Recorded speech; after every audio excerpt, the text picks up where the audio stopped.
Engine fires, camera set, spinning tires.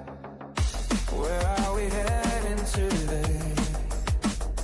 Tune in with me and have your say.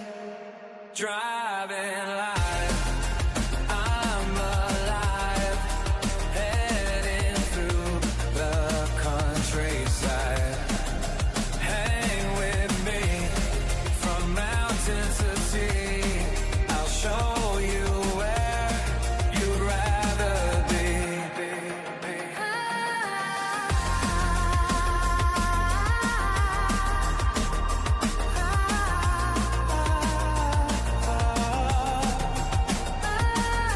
Driving my car, bring you along, having a chat, a laugh and a song, having such fun, but soon we are done. It won't be long when we'll be at it again.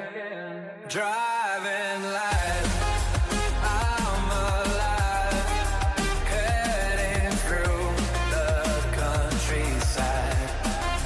Hang with me from mountain to sea. I'll show you where you'd rather be.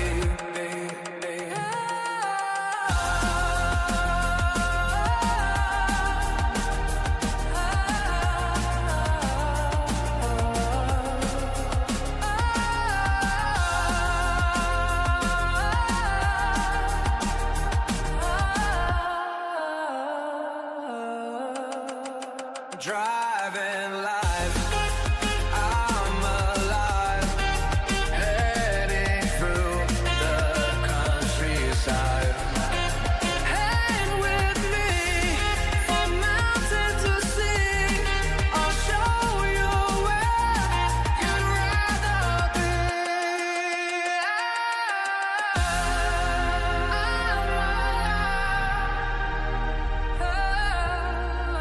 Driving life.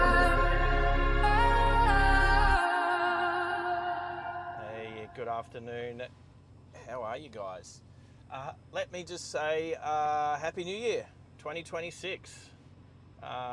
Last year seems like it went so fast. So fast. Firstly, a few peeps that are already here. Let's put a camera on me. Silly me, I forgot. All right, guess what I got working again? Hello, camera. But let's go. Can we do this one? What? Why didn't that work?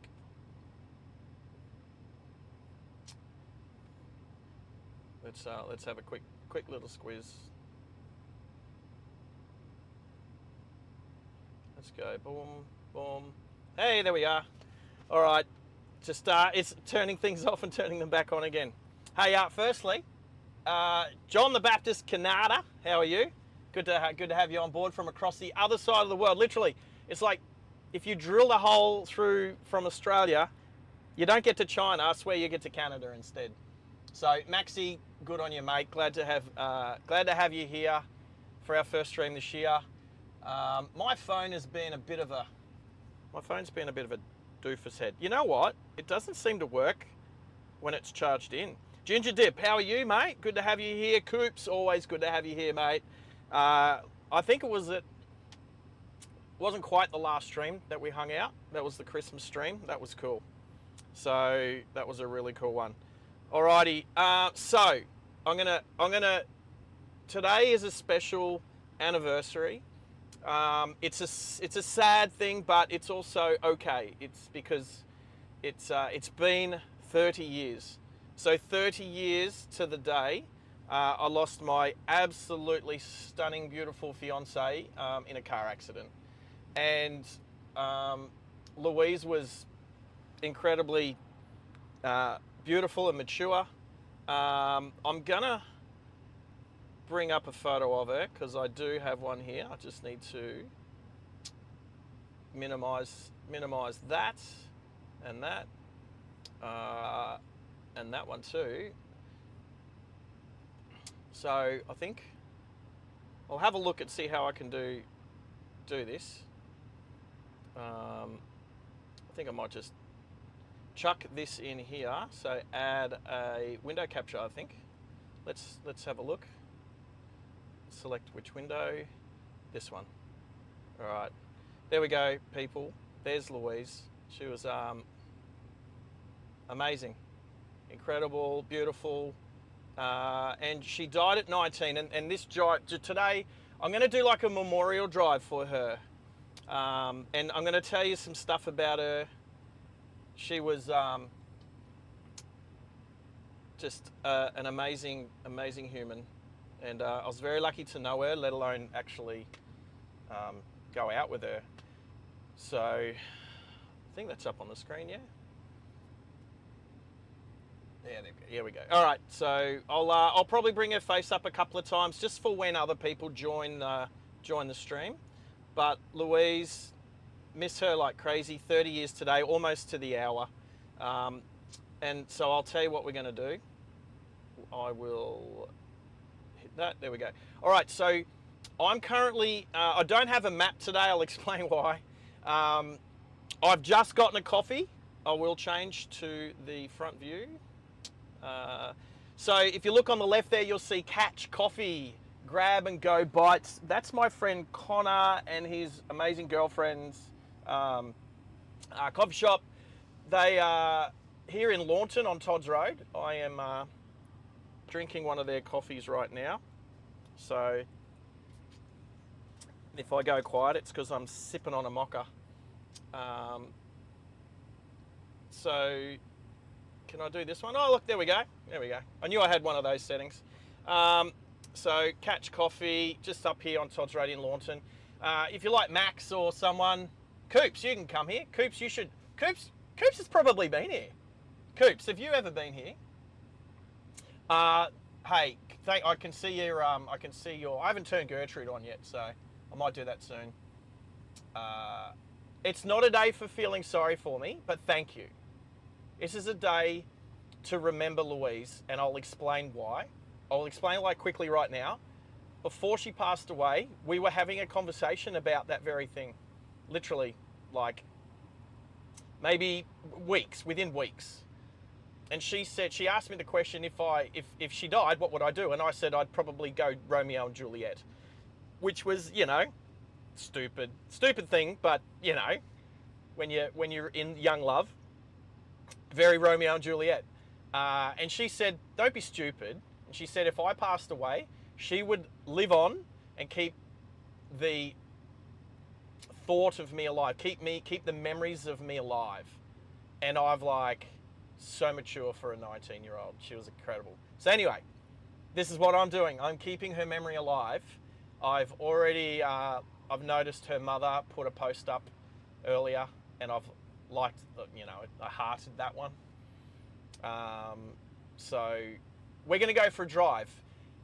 She was living here in Launton, just back around the corner on the day that she died 30 years ago.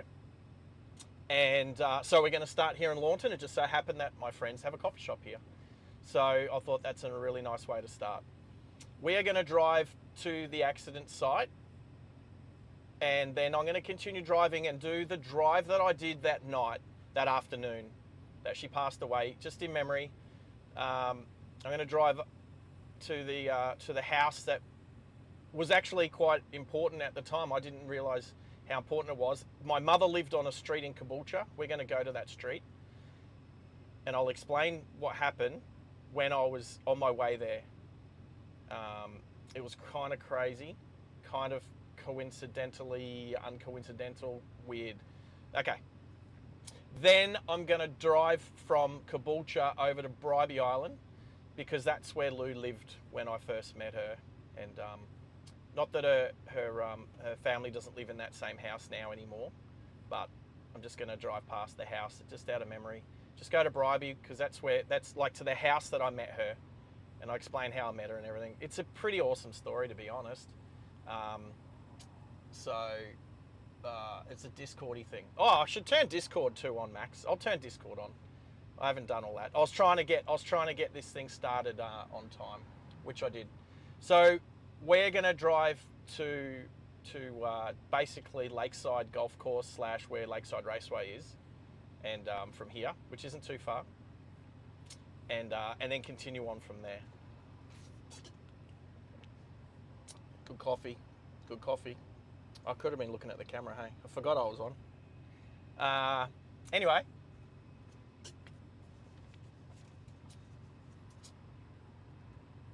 Yeah.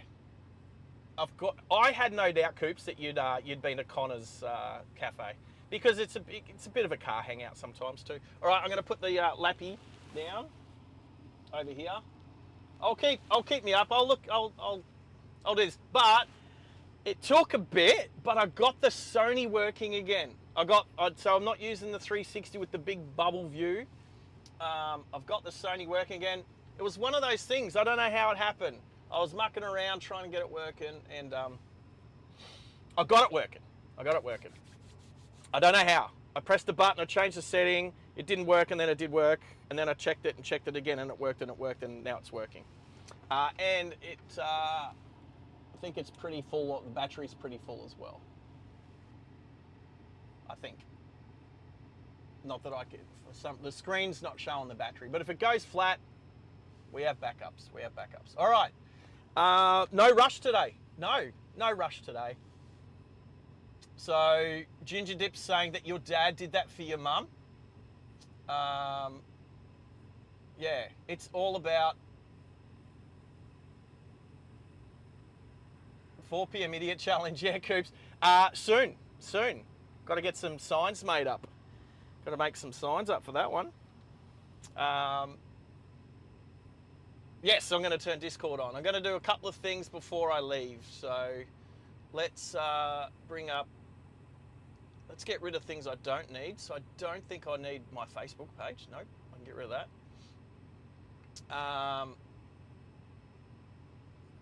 Bringing up internety stuff. I like to put my little icons down there in order.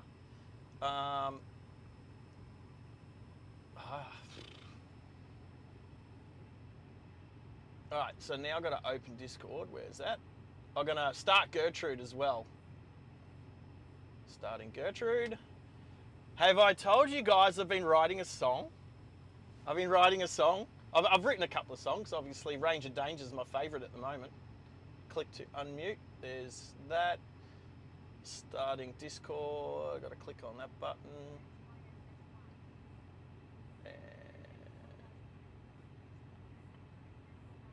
Caramel latte, for sure. They're nice. I like chocolate. Oh, I don't know. Caramel's amazing.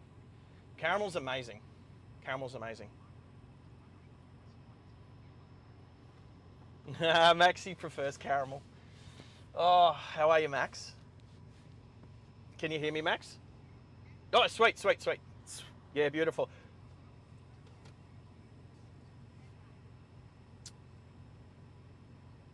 Yeah, it gets echoey and the whole 20 seconds delay. And g'day, Harvey. How are you, buddy?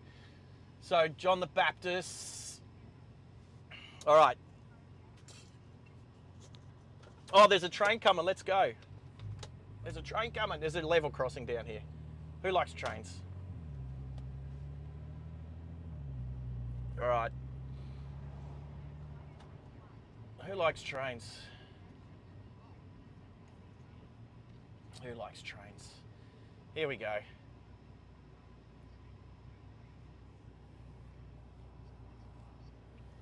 Ooh, goods train.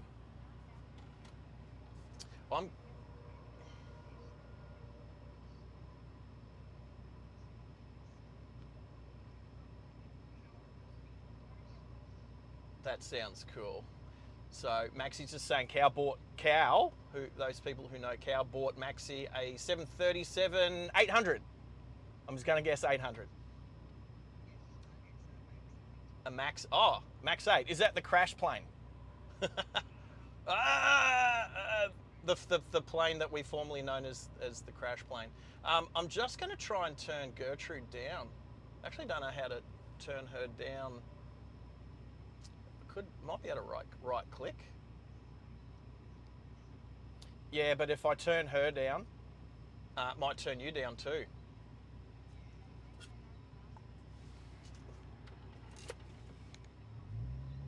I am now driving, yes.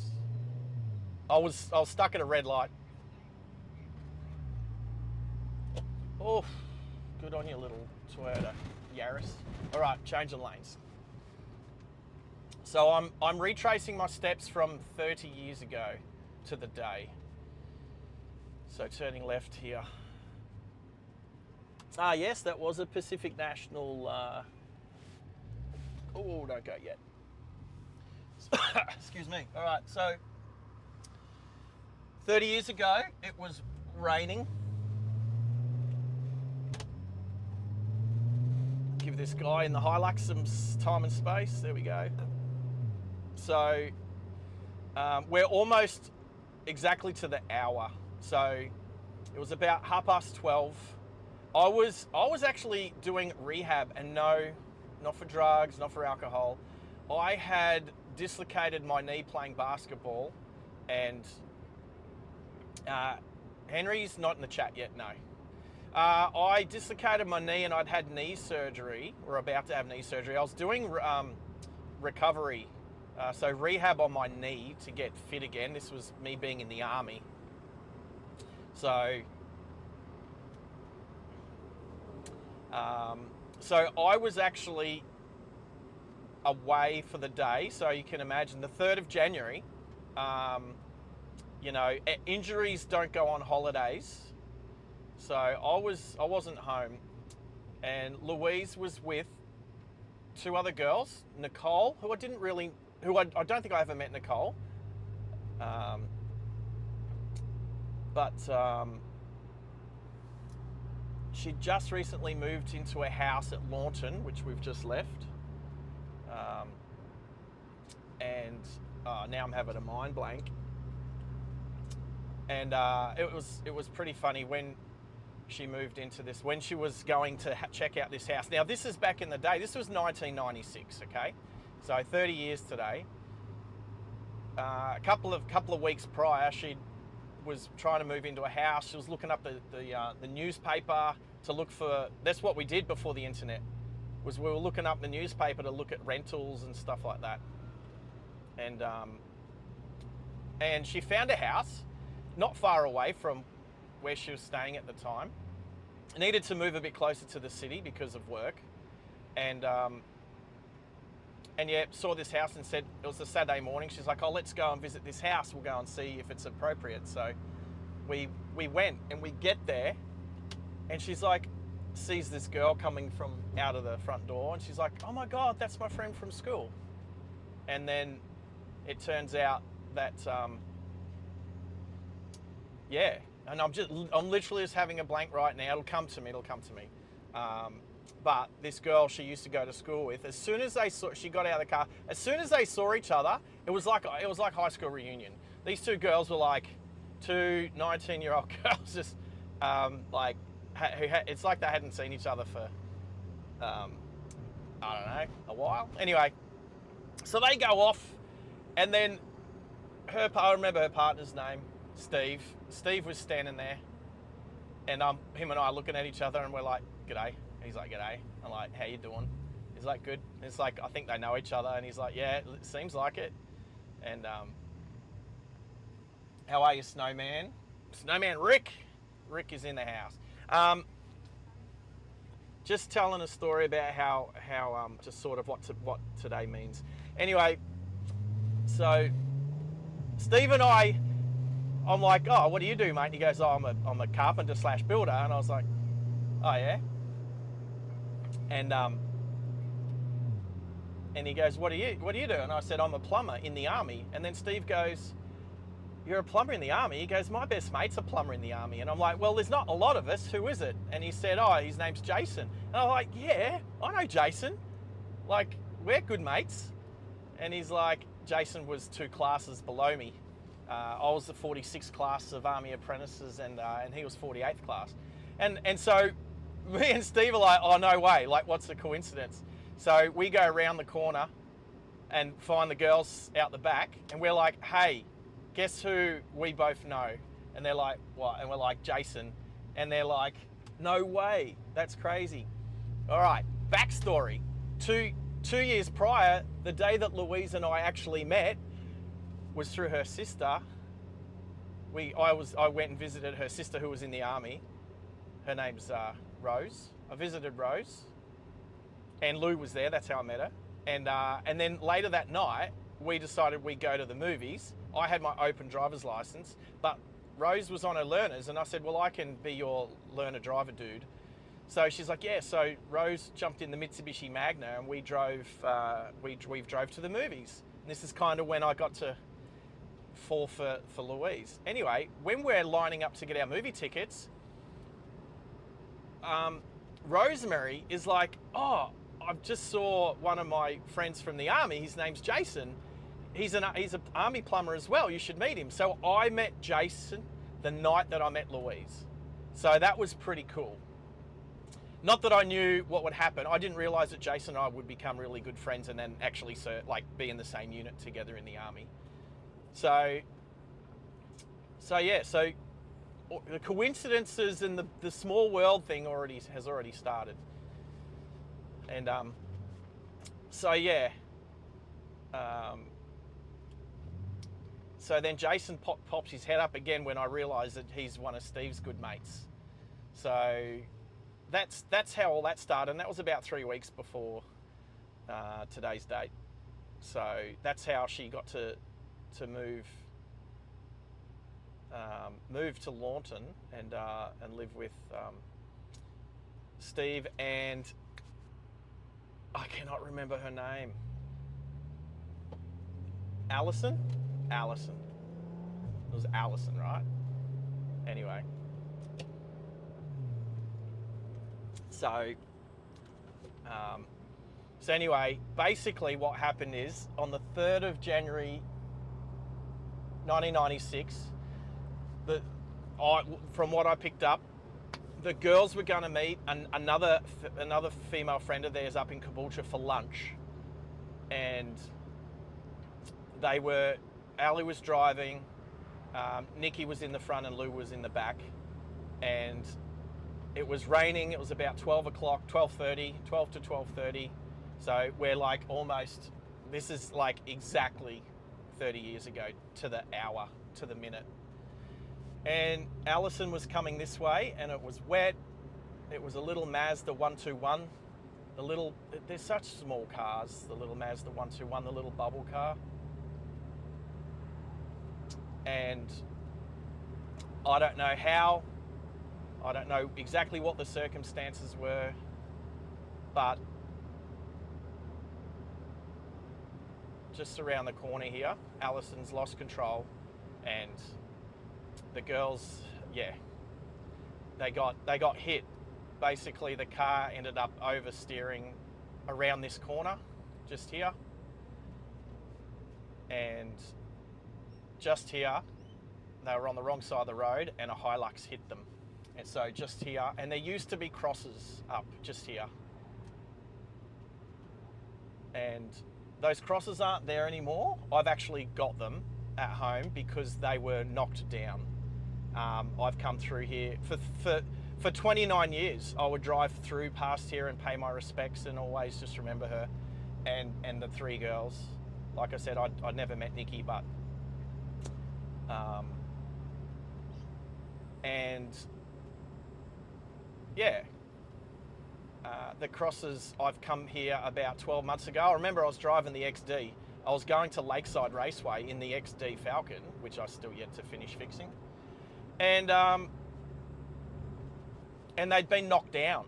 Someone had gathered them up and placed the pieces against the fence, so I collected them. So I don't know, like they've been there 29 years. They'd been mowed around for 29 years. It wasn't the mower guys or anything like that. Somebody's come through and kicked them down. And so I've got them at home. So anyway, that was 30 years ago. And so then, I don't know, I kind of don't know where to start. So I'll start at the start, hey? So Lou and I we met on the 4th of January 1994 when I went to visit her sister. And by that night, we were already... Sorry for any sort of tree glitches with the Starlink. By that night, we were already going out. We were already going out. So...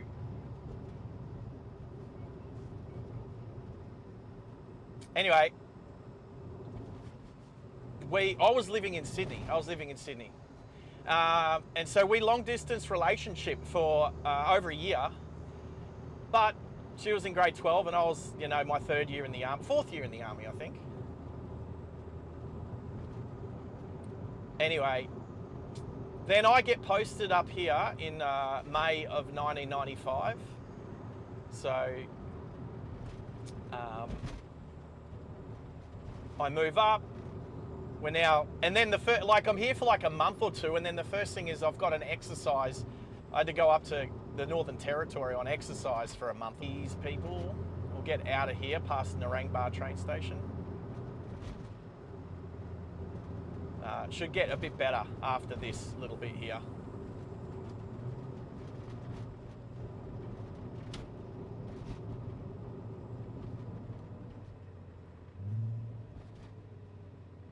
Probably a train on the level crossing. All right, we should have Starlink, so it'll take a little bit to get through here, but that's okay. This is Narangba. So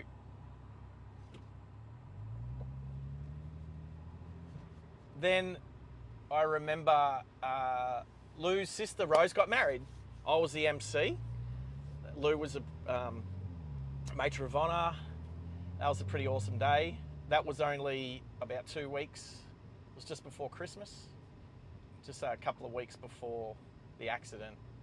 So, and then, yeah, I remember some conversations. So one of the conversations was, and I said this at the start, but I'll say it again for those that have joined us since.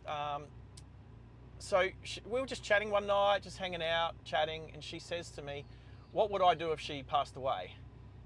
And then, "Hey, Julie." Oh.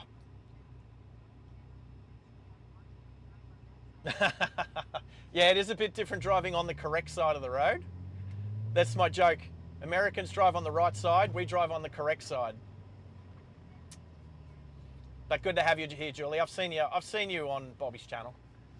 So, I'm just describing what today's drive is all about.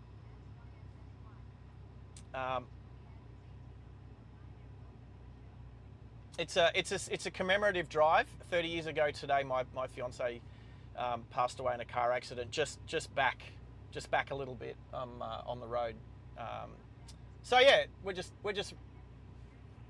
just keeping her memory alive, which is exactly what she said. So she asked me, what would I do if she passed away? And I said I'd go Romeo and Juliet.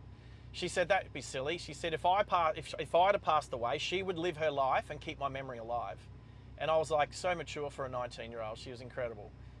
So that's what I've done for 30 years since she passed away. So we dated for 12 months, long distance, because I was in Sydney and she was in Brizzy. And then we got engaged on the anniversary of us meeting. So on the 4th of January 1995, I formally asked her to if she'd want to get married, and she said yes. I also asked her dad just prior to that, back when a lot of us gentlemen were chivalrous. I also did something kind of special. Maybe I was a bit progressive in my day, but I also thought, yeah, don't go. That guy was about to turn in front of me.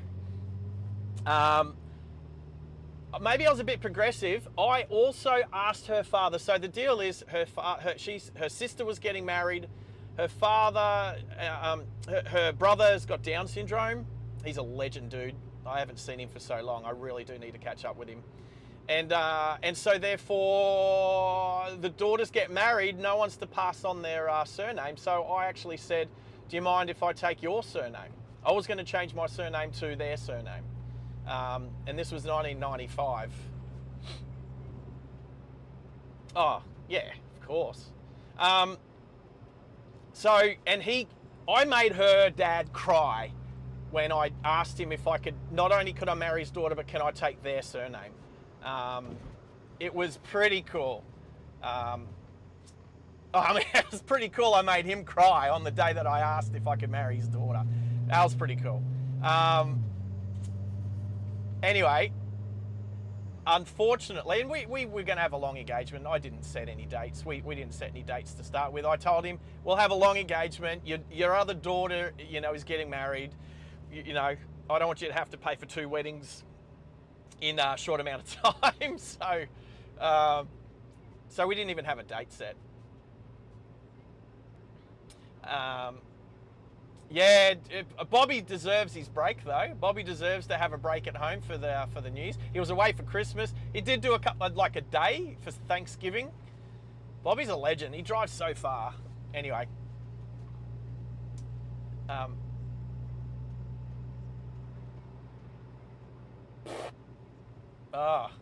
I didn't see what happened. What was yesterday? Friday. Oh, did OPN not stream?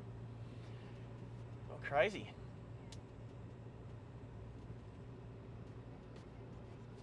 Yeah, so again, welcome to all of my Northern American friends, both the US and Canada. Yeah, I started early enough today. It's not too late over there for you guys. You're going to go Kia Carnival, one of my favourite cars. How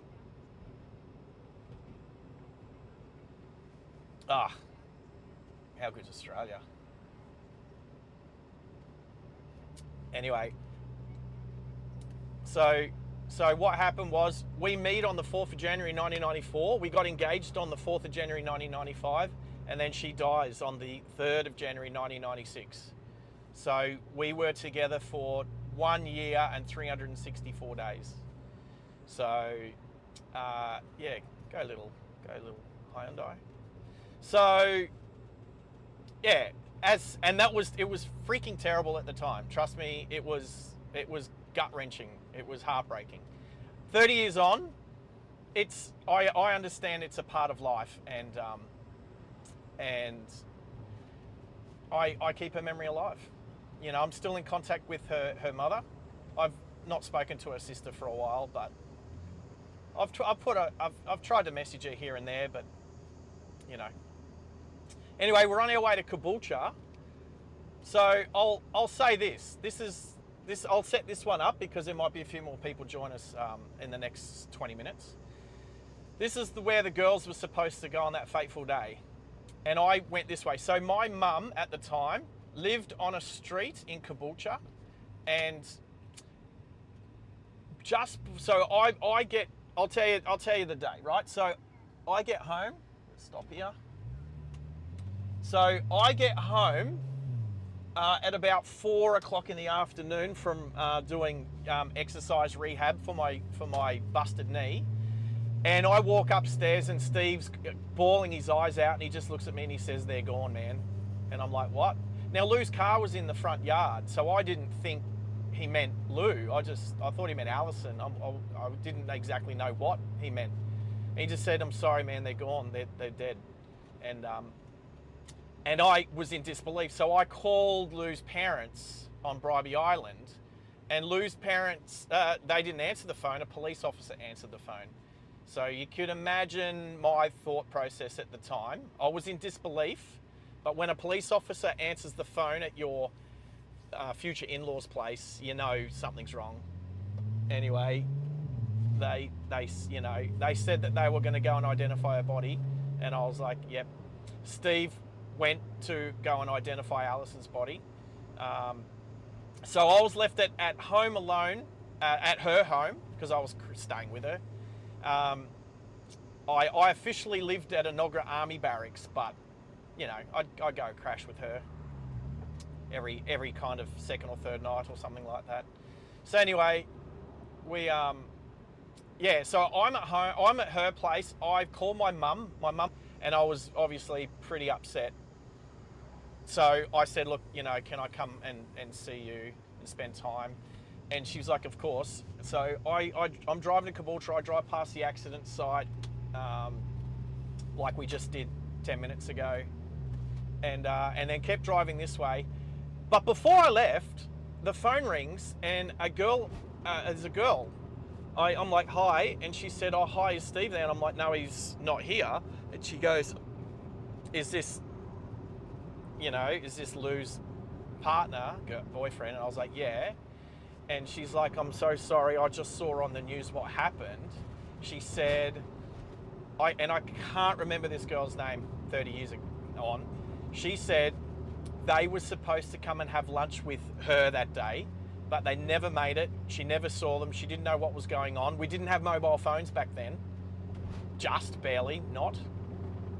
And she saw on the news that there'd been a car accident, and she put two and two together, and she'd worked out that had happened. So she just said, can you please take my phone number down and leave it for Steve? And I said, yeah, absolutely.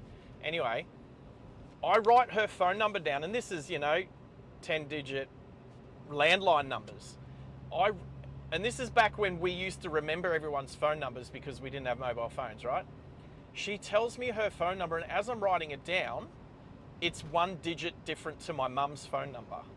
And I said, hey, whereabouts are you? And she says, I'm in Caboolture. And I was like, I'm just about to go to Caboolture. I said, I've noticed that your phone number is 1 digit different to my mother's phone number. I said, whereabouts in Caboolture? And she said, such and such a street. And I said, that's where my mum lives. My mum's at this number. And she said, that house is 2 doors down. And I'm like, no way, I'm getting chills just talking about it. Actually, I always get chills when I talk about it. So the girl that Louise and the other girls were supposed to have lunch with is living 2 doors down from my mother's place, which is where I'm about to head to, which is where we're heading to now. And I'm like, okay, that's how coincidental is that? Like, that's crazy. Anyway, so I drive this drive in the rain. It's getting dark. By the time I get to Caboolture, it's dark, it's raining, it's wet. I'm a blubbering mess. My mum's a blubbering mess. And I said to my mum, as soon as I got there, I just said, hey, look, I need to go 2 doors down. So there's Hannah's. So I go down. My mum's upset too. My mum used to really like Louise. Anyway, so I walk down in the pouring rain, and this girl's walking towards me. We asked Stu. Go, you can lurk, Stu. Anyway, this girl's walking towards me, and we've never met each other before, and we just end up giving each other a big hug in front of the house in between our 2 houses. And she goes, come and have a chat. So I go over and sit on her veranda, meet her boyfriend and stuff, and we just chatting about how we're in disbelief. Everyone was in shock. This girl couldn't believe what had happened. That she felt a bit responsible as well, and I obviously told her that's silly. So then she says, hey, your mum lives 2 doors down. And I was like, yeah. She said, did you know that Alison used to live there? And I was like, no way. I had no idea. So literally, that's how this girl and Alison had become friends. That's how Louise had met this girl, because the house. Yeah, go for it. No, go for it, Maxie. And that was all of a sudden, all these coincidences just start coming out. So I'm just blown away. And then Jason's name comes up, and she's like, yeah, Alison and Jason used to date. Jason and Steve were good mates. Jason and Alison only dated for a little while, but at that house that my mum now lives in, and it was a rental, so. And I'm just like, wow. And then I'm like, oh wow, I actually need to call Jason, because he probably doesn't know what's going on unless Steve had, and because I doubted Steve had spoken to him. I don't think I got onto Jason that day. I think I spoke to him the next day. Pretty sure it was the next day. And which was ironic because it was 2 years to the day that I'd met Jason. So it's all these coincidences. It was crazy. Anyway, so yeah, it turned out that Jason and Allison had dated for a little while, and they'd all kind of become friends, but then Jason and Allison stopped dating. Jason ended up meeting his girl, and Steve ended up then dating Allison, and they'd been together for quite some time.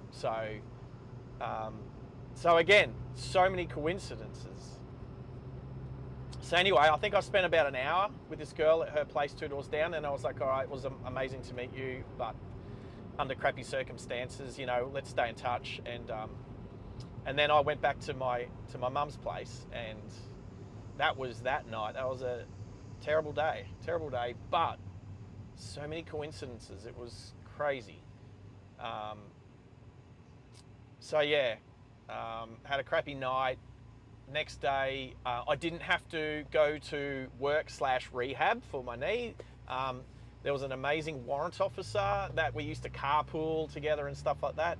He made sure that it was okay, that I had the next day off, and so I didn't have to go into work that day. I mean, it's always good to have someone in your corner, especially when you're in the military. Everything's done by the book. And if I hadn't have called or done anything, that's AWOL. So, but I called this warrants officer and told him what was going on, and he said, I'll look after you, buddy. And he really did look after me. Because I was a digger. I was just a sapper. Like I was, just basically equivalent to a private at the time. I'd only been out of training for 7 months. So anyway, yeah, that was 30 years ago. And I remember Lou also said to me that if I had passed away, she'd light a candle on my birthday. And I had done that. I had done that for, I'm gonna get some petrol, hey. I think I only got 20 kilometers left. We'll see. I'll have a look and see what petrol station. Didn't think this through, did I? I need some fuel. Everything does happen for a reason, Rick. Absolutely. Yeah, I believe in fate. There's certain things I don't believe in. I believe more in science than anything. But there's just still something special about the world where there's things. And when there's so many coincidences that all sort of line up. Anyway, I spent the rest of 1996 and 1997 posted to Brisbane. Oh. Well, hey, Julie, you say she's still in my heart. Here's something else. She was an organ donor. So when she died, her heart was a match for a candidate, for somebody who needed a heart transplant. So, and now I don't know, this is 30 years ago, I don't know that person.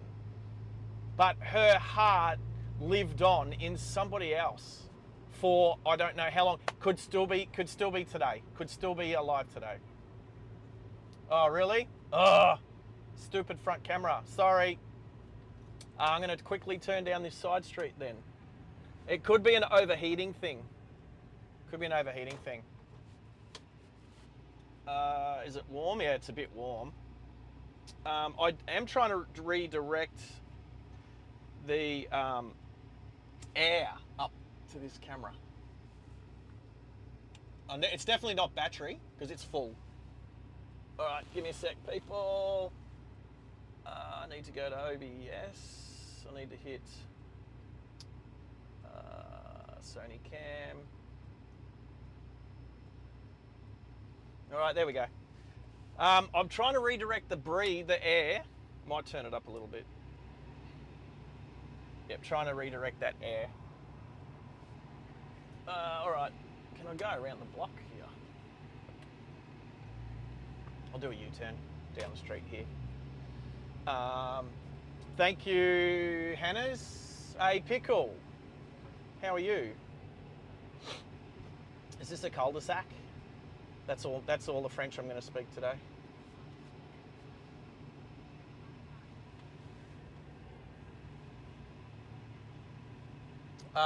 Yeah, Julie, yeah, you reminded me, thank you, when you said about heart, you said heart, didn't you? You said something about the pain in my heart, yeah, but to know that her heart lived on in somebody else was pretty amazing, to be honest. So yeah. Hey, Pickle, I don't know how much you know about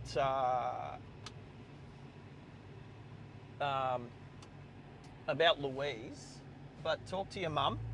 Ask your mum that it's to say, hey, did you know it was the 30th anniversary of Louise passing away today? Anyway, so I'm doing a dedication drive. Yeah, Pickle's mum really liked her. Now, can I make a lane change in the middle of a roundabout? No, you can't. So I'm just stuck behind this line of traffic. That is correct. That's all right. We're not in a hurry. We're not in a hurry. And I've tried to time this drive when I thought about it. I tried to time this drive to be in the sort of same time frame as the girls were driving, and also that there shouldn't be too much traffic going to Bribey Island. So, Baby Blue, hey Baby Blue. I am going to change lanes. So, hopefully the cool breeze will keep the camera on. So, all right. So this is Morayfield. Now, Morayfield State School. Morayfield State School is just off to the left here, behind the truck, the cab of that truck. That's where I went to school. This is where I grew up. Morayfield State School. I went there for 7 years. And then Morayfield State High School is over the railway lines. So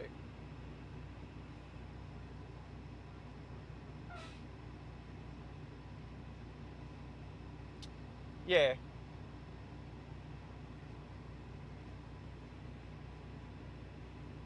Which Maccas are you at, Pickle? Which Maccas are you at?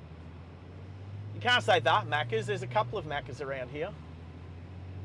And for your American people, that's Mickey D's. That's McDonald's. Just let you know. At Morayfield.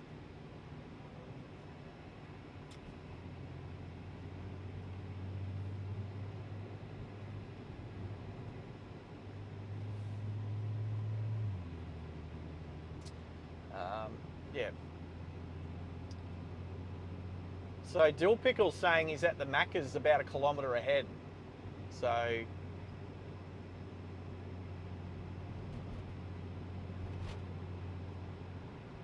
Roger, I'm looking right at it, mate.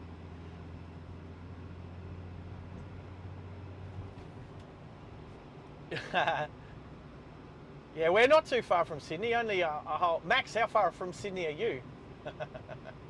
Not far.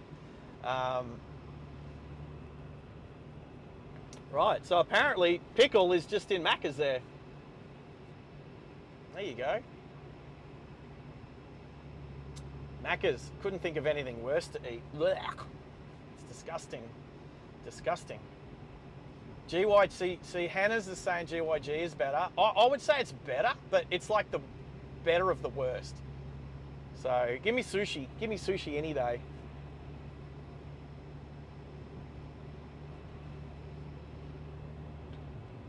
All right, we're gonna go find a petrol station. A decent one, not this metro stuff. I'm gonna change lanes because I can safely and legally. All right. So,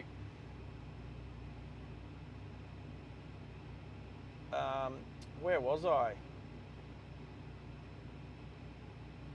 Yeah, I grew up just like about 200 meters to the right.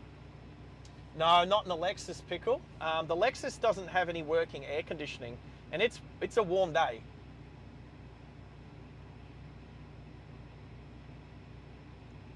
Oh, well, I hope you're feeling better, Blue. Sushi is one of the best faster food, fast food. It's pretty fast food, especially when it's already made.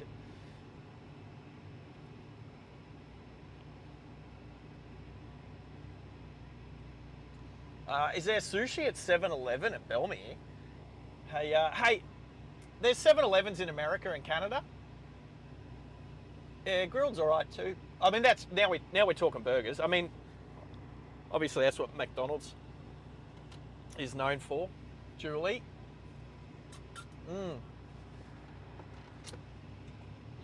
Yeah, sushi's awesome. Sushi's awesome, especially in Japan. Sushi's awesome.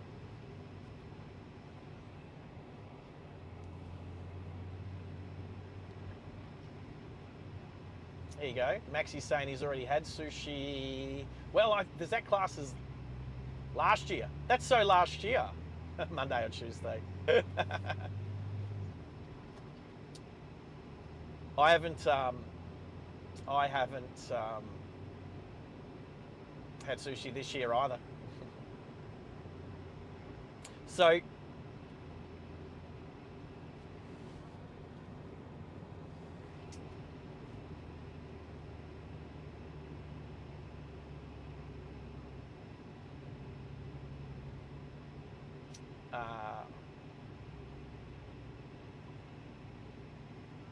can you not tell if you can't hear me? I'm in the Passat, Pickle. So whereabouts are you going?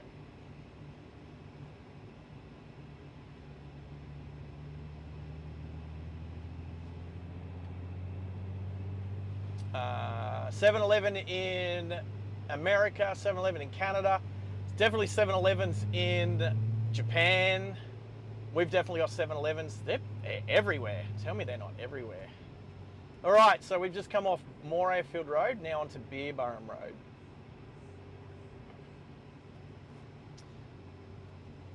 Well, you enjoy home. Oh, how good is it when someone in the family is a good cook?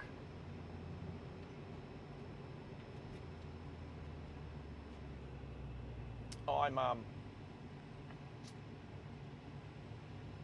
Pickle, I appreciate your invite to come and visit. We won't do it on the stream because I don't stream to people's houses.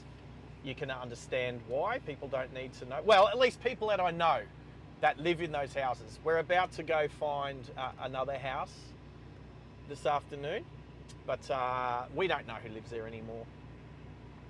So it's not, what is it called? Doxing? We're not doxing anybody. Work truck. I saw something. Did someone do something? I did see something. A work truck of some description.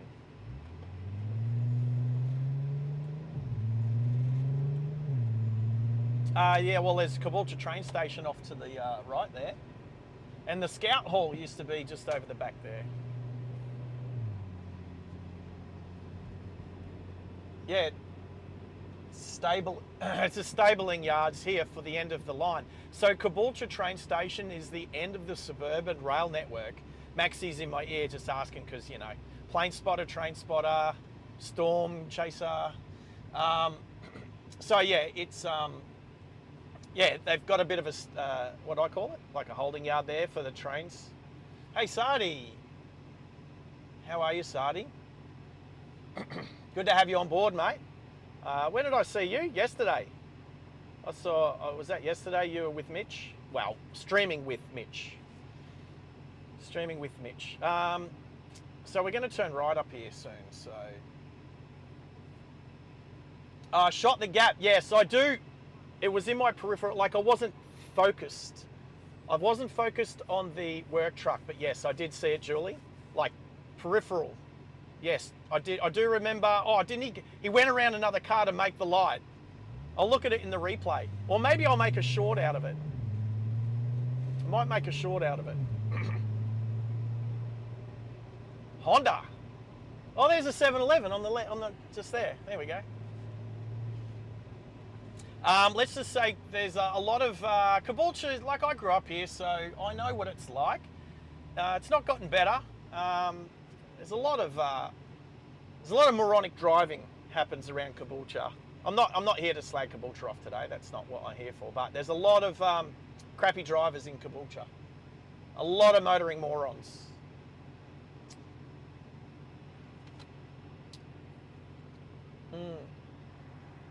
Now, my mocha is cold. You know when it's a good mocha when you drink it cold and it just tastes like a chocolate milk. So, I'm not used to getting larges. I don't know. What are you talking about? Hannah's. All I heard was swearing. Hannah's swearing in my ear. All right, we're turning here.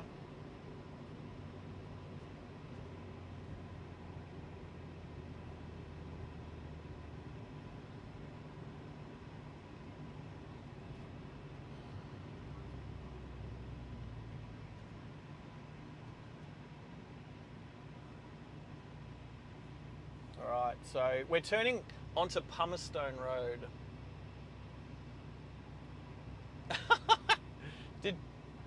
Pickle, did you say you like decaf mochas? Like, oh, Julie, I've been watching like body cam stuff from I think around mostly Florida. Just how many crazy crappy drivers that lie through their teeth. All right, over the railway line, the North Coast line. So come over. There you go. I'm flashing the Mitsubishi. I can tell they're trying to get across to the on-ramp to the to Dargula Highway. And they just they're running a red, oh, no, didn't run the red light. Anyway, now I'm trying to do this off my memory. I haven't been here for about 30 years. My great-grandmother's house used to be just on the right there, but they knocked it down to build an on-ramp where that Mitsubishi was going. So what I do remember is turning right down this street.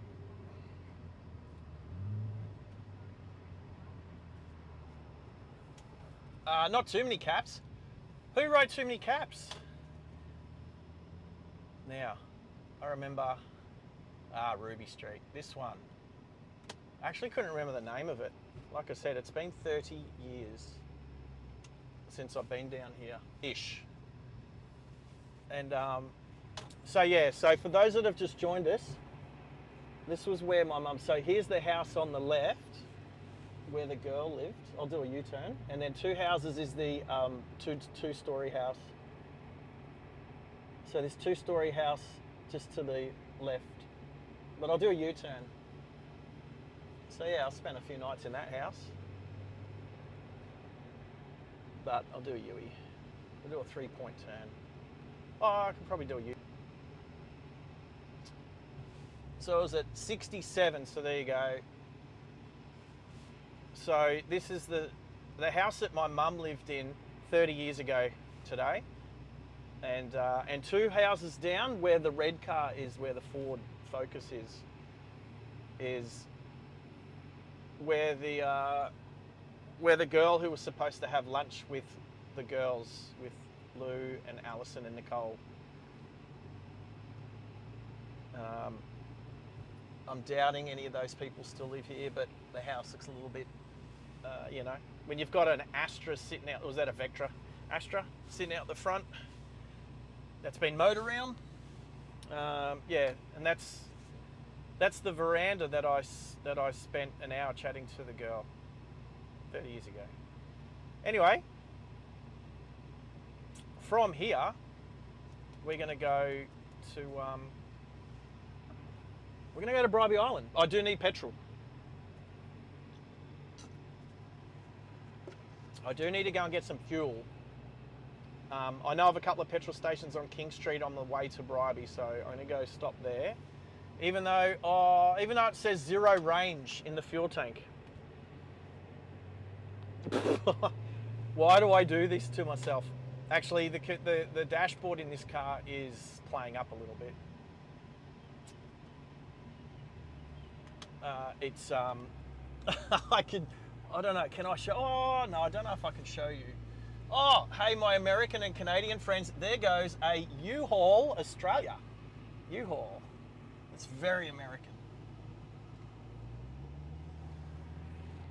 All right, so imagine me running out of fuel on the live stream. Well, my range does say 0, but my dashboard is glitching.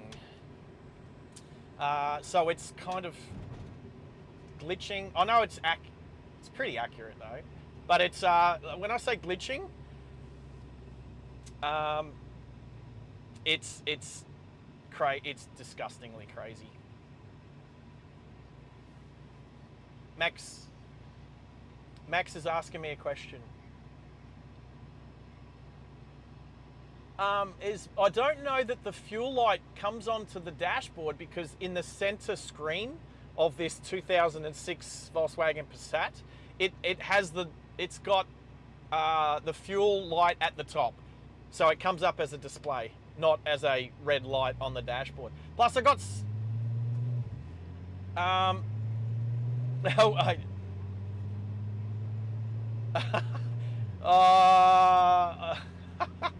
like it. We don't run out of gas in Australia because we don't have gasoline. We have petrol. It's like gasoline is like the. It's funny because you guys shorten it to gas, and as far as we're concerned, gas is not. I just laugh. It's when you eat a burrito. When you eat GYG, you get gas.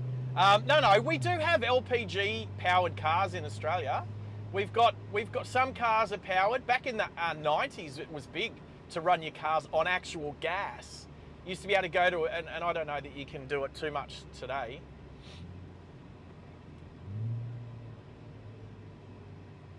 The other thing is I don't have. Oh, there's a HSV Commodore on the right lane there. Race on, yeah, nice. Probably driven by someone from Caboolture. I reckon we're going to get to the petrol station that I'm thinking of. I know 7-Eleven, but no, I don't like getting fuel from 7-Eleven. United, what about United? Let's not push it. There's a United up here on the left. I'll just go there. But I will have to change off.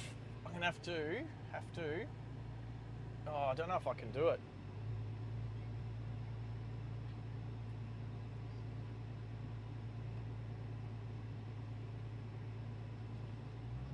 So Max is saying, I don't think there's crud in my petrol tank, Max.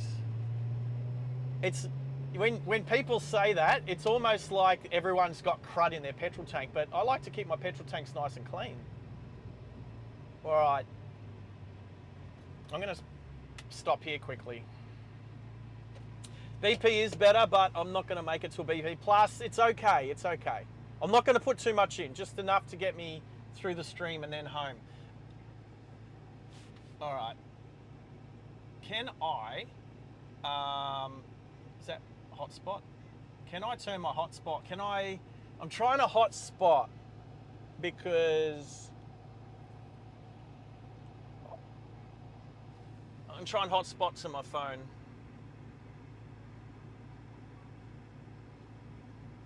I'm going to try and hotspot to my phone so that when I go under the awning, because I'm going to lose Starlink.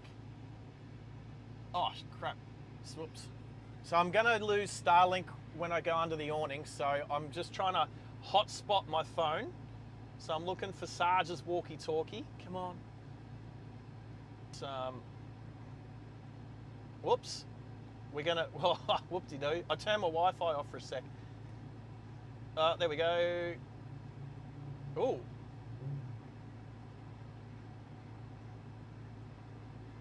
Gertrude's voice just changed. And then the other thing is too, when I go and pay for fuel, I have to take my camera with me. So, all right, so we've changed over. Nothing's coming. Indicator's still on to turn in.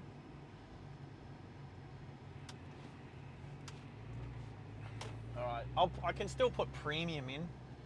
All right, moderators, let me know what's happening. If I'm gonna have to take my headphones off and everything like that. Hopefully there's some premium here. El Cheapo Pie Face Premium.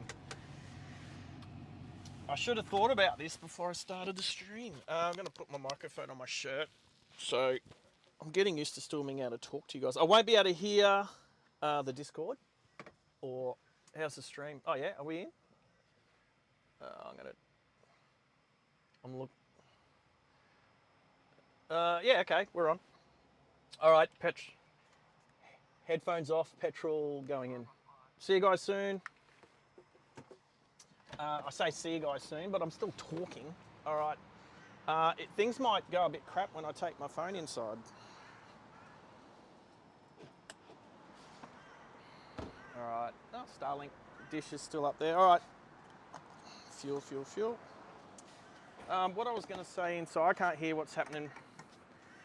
So, I don't have the phone, what was it? I don't have the screen sharing from my phone. I was using an app. I think I had like 2 weeks. Was it 2 weeks worth or 1 week? I can't remember. But the free trial is up. And I'm trying to work out a different way. Rather than using my phone and screen sharing my phone, I'm trying to use a web-based browser to do the screen sharing.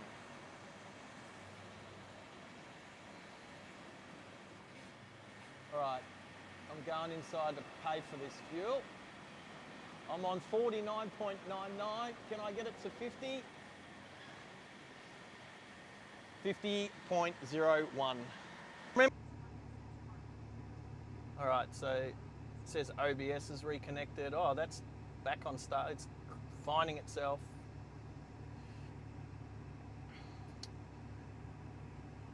All right, Starlink.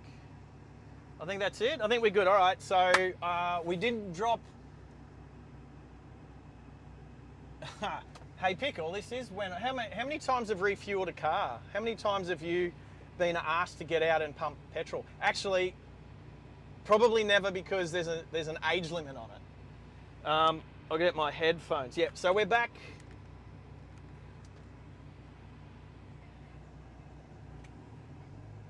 All right, here we go.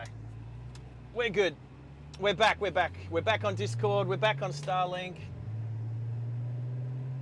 Everything seems to be okay. All right, so we're going to go along. So there's the rail yards there for Caboolture. So when there's peak hour trains that come out of the city after work, they don't send as many back in.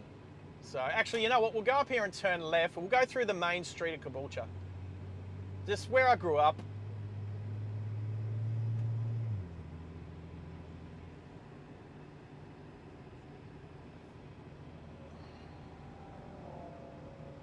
Underneath a tree. Oh, green light up there.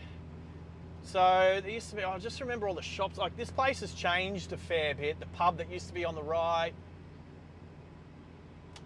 All right, so we're turning left. Main street of Caboolture. King Street.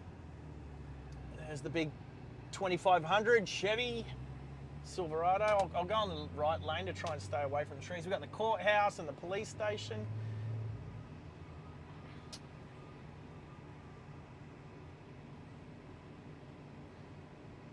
Right. I really do not miss this place, but I do have history. Oh, Campbelltown. Yeah, it does remind me of Campbelltown. Yeah. Yeah, Hannes? All right, I got to plug my, what do you call this thing again? Um, microphone. Plug the microphone back in. Put it back up on my seatbelt. All right, we're driving to Bribey. I'm going to go pay my respects for Louise to the house where I met her. Met her parents, met her brother, met her dog. She had a poodle.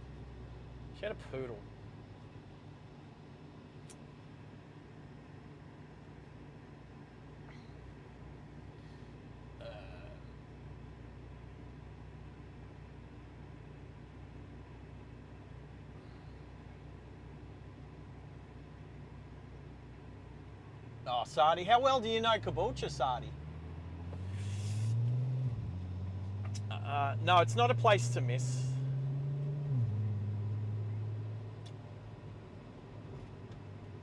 Julie, no, go for it.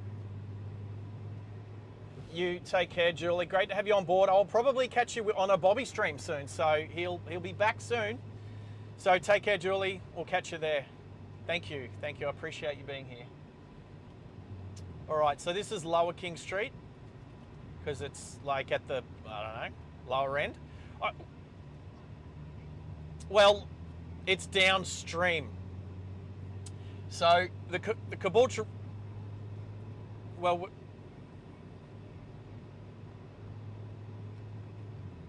no, Campbelltown. I used to hang out at Campbelltown. Oh, is this a dumped Toyota Tarago coming this way on the right lane there?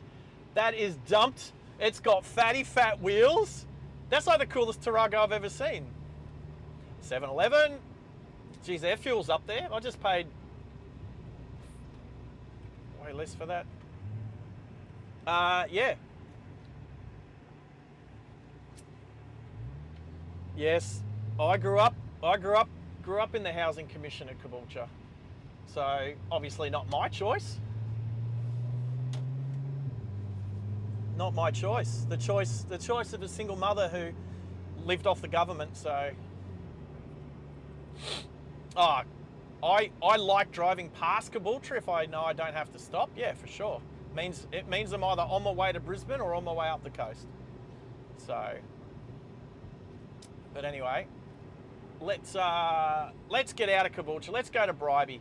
Actually, there's something funny. So, I'll tell you about my very first speeding ticket. Again, it's a Louise story. My very first speeding ticket was along this road.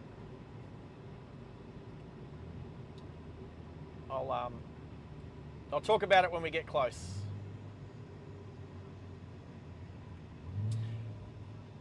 The bread van. Okay, so what? How did it break down? I'm keen to hear how it broke down. Oh, Julie, have a good one.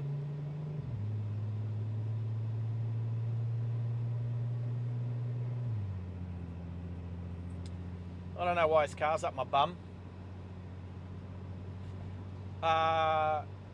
There's probably, no, look, I'm not going to say it's 100% bad. There's one or two good things in Caboolture.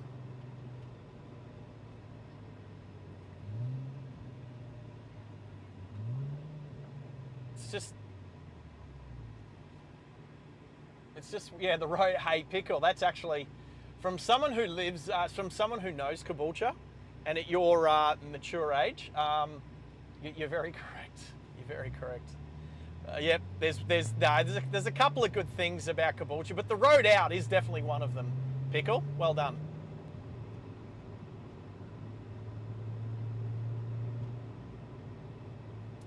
Oh, was it Max? I think Pickle said it before you did. Did he not say it? Oh, you said it. Right, yeah. Right. No, I see what happened. So I'll tell you what happens with Gertrude. Again, I'm the only person who can hear Gertie talking. If you at the person's name, she will say the person's name, and I thought it was Dill Pickle saying it, not that you funny aid him. Not that you Is that what it's called, a funny A? Crap, I can't remember what it's called now. What's it called, a funny A? Even my mods have gone quiet now. Isn't it called a funny A? It is a funny A. What do you call it? A bullet. Pickle. At. It highlights their name in the stream, but you can tell who uses iPhone because that function doesn't work with iPhone. Symbol, that's not its proper name. I've always known it as a funny A, but it's at. Yes, at. So if you say at, so for instance, at Dill Pickle, then it will say, then Gertrude will say, Dill Pickle said, or Dill Pickle, and then the message. So, wow, look how many cars are going to Bribey Island at 1 o'clock in the afternoon. Crazy. Sardi can't make up his mind what he wants to say. Keeps deleting stuff. Spelling mistakes, Sardi? I do that all the time. Fat fingers. Wheel bearings. Whose wheel bearings? Oh, wheel bearings on the Brad van. Ah, that's not something that just sneaks up on you. That's something that you should be able to hear as they get worse and worse. Yeah, that's bad. Maybe they've been pushing the wheel bearings until they finally gave up the ghost. So,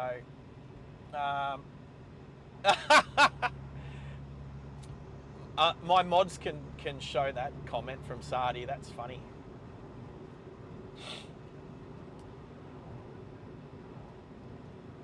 Thank you. Oh yeah, when I that was weird. When I changed over, I don't know. We won't get 25 subs. I just wanted one sub from this stream because I was sitting on 1049 when we started. I know it only, what does it say up the top there? Does that say 1050? Oh, Pickle, you meant likes. Well, can I not change the goal now? I don't think my mods can change that. Can I, that's a good thing to check. Can Max or Hannah's change the goal on the pinned message? The pinned message. I think if anyone can, it's you, Max, because Max, you've got more, what do you call it? Well, see if you can delete the one that's there and then pin a new one. And just put likes goal of 25 or something. Are we? Oh, a poll. What? That doesn't make sense. Does it make sense? Oh, it does make sense. Running a poll to see how many likes we get.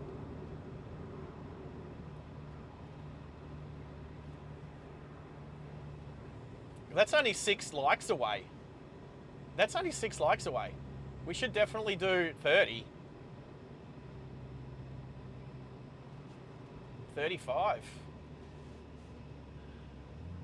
I think 50's our record. Hannah's. No, I can use the app, but obviously. Yeah, I don't think that's the right kind of polling to do. Just do a goal. Just do a goal. Just put the goal up there. Don't worry about a poll. No, that's exactly right, Max. Yeah, it does. Yeah.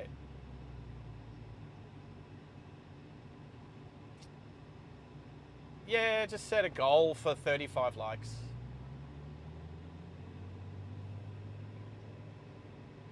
Oh.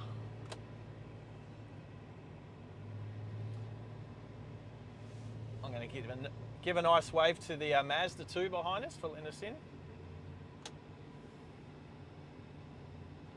Now, so, oh, there's so much chat in my head. There's something else too, Pickle. What did you ask me last time? Did you ask if you could get your name put on the closing credits? Is that what you asked? That is to be earned. Oh, Wyoming. Hey, how are you? How are you? What time is it in Wyoming at the moment? You have to earn. You have to earn the right to, well, earn the privilege, I should say. Earn the privilege of having your name on the credits.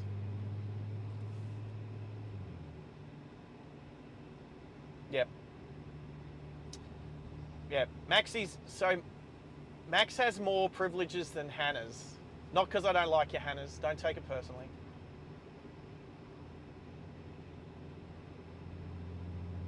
No, it's because, no, I'll tell you why. I originally put Tezza up there, but we find that he's mostly working when I'm streaming. So I chucked Max in with the same privileges as Tezza, just to cover for him. Because usually if Tezza can make it, that's good. But if he can't, then Maxie's usually around. And so I need to explain to Pickle that so I'll say it on the stream, to become a moderator on a driving channel, firstly, you need to be getting your license. So Henners will attest to this. Henners, did you just clock up 100 hours? Yeah, Henners. And he's got his logbook. When do you plan on going for your P's, Henners? There's a speed camera. Hello, speed camera. Yep. So you're soon. Soon. Right. So Henners is that okay to say? Yeah. So Henners is looking to get his P's now that he's acquired all the hours, but he just wants to get another couple of driving lessons in so he's ready. Because the last thing you want to do is fail your driving test, and then you have to go and pay more money and you have to go back and do it again. So getting it the first time is always good.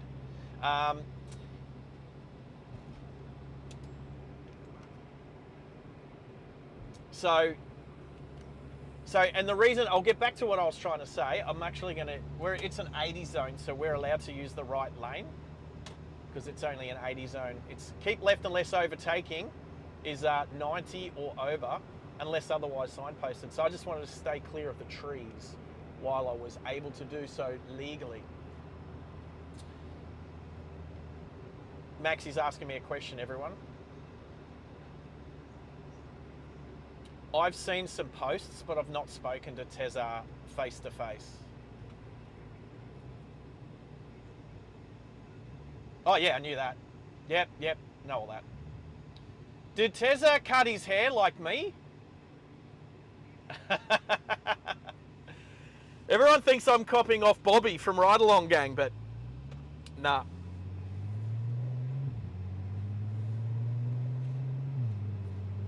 Tezza's copied my haircut.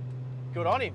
Imitation is the best form of flattery. Anyway, I'm trying to discuss to be a moderator on the driving channel, and I brought Henners into this because he qualifies. Is you have to be 16, older, and you're going for your license. I want all of my moderators to be experienced drivers of all sorts of experiences. So Henners is got his learners and about to go for his P's. That's good experience. Middo he's a caravaner. That's great experience from a caravan point of view. Maxie he's been driving for how many years, Max? 50 years, 54 years. Starting to reveal how old you are, Maxie. Shh.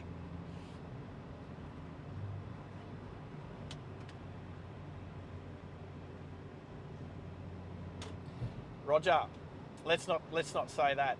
Probably country farm driving. Yeah, country farm driving. So let's just say Max has about 60 years worth of driving experience, both licensed and unlicensed driving on private property. Oh, poor Hannah's and his internet. Anyway, so I'm just explaining to Dill Pickle, because there's been other people wanting to be moderators on this channel. They don't have any driving experience. So, and it's something you need to earn. Max, he's been, how many live streams have you moderated? Couple of big ones, a few, yeah.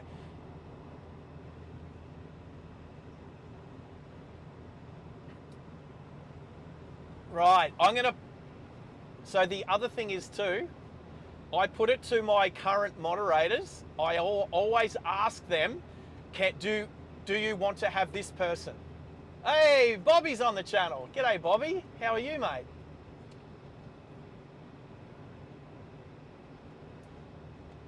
I'll tell you what.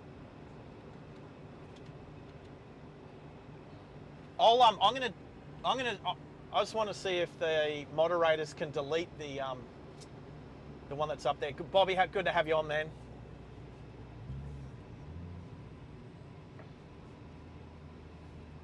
Oh, so many 7-Elevens.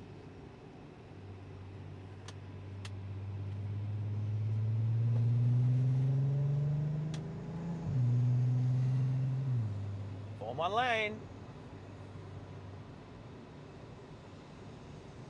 Now, can you pin that, Hannah's?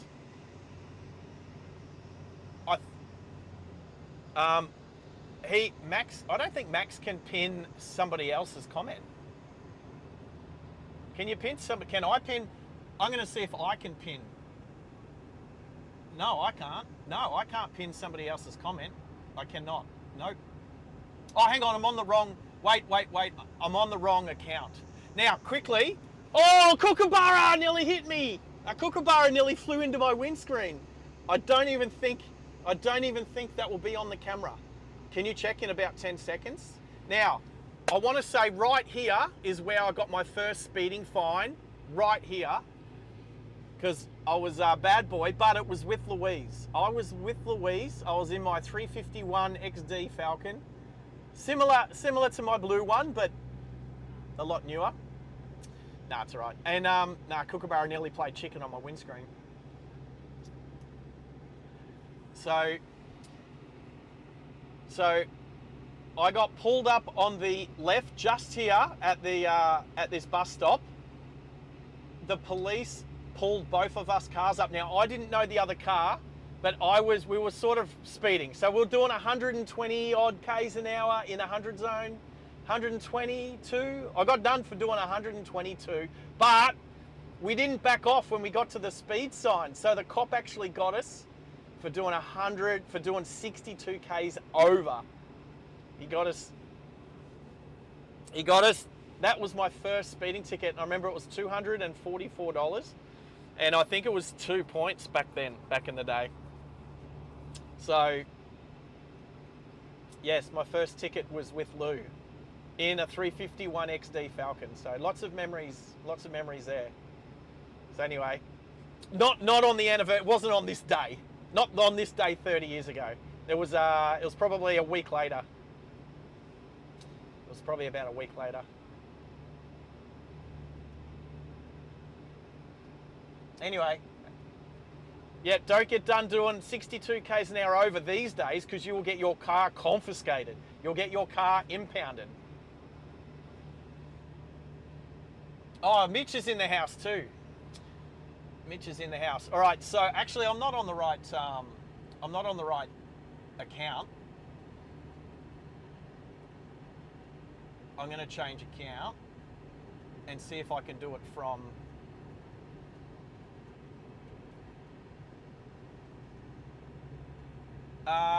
yes, I do have special trips.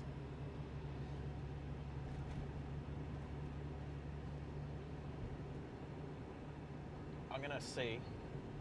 All right, can I post somebody else's comment?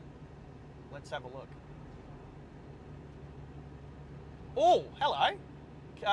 Replace... Oh, ready? Watch this.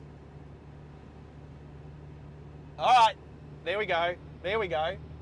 Hang on, did Max do that or did me? It says Max did it. That's weird. It says up the top, Max posted the pinned post. Yeah, well, I did it, but it says Max did it. Yes, that's what's happened. There we go. There we go. All right, so we're almost at Bribie. We've just gone through Ningy.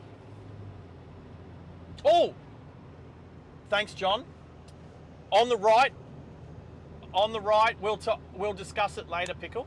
On the right is where I learnt to drive a manual. So in the forest, in the bush, just to my right here, it's all like sand. So that was 30 something years ago. So I learnt to drive in two cars, a V8 Holden Statesman DeVille on the road and a 2-litre Escort panel van in the bush, just to the left, to the right there, on the sand. A guy called Michael, he taught me how to drive manual, use the clutch. He taught me how to do burnouts, drifting, donuts. Easy. I am heading to Sydney and Canberra this month. Yes. Was that Mitch who asked? Yes, I'm heading to Sydney for Australia Day. Well, Sydney, Canberra for around Australia Day.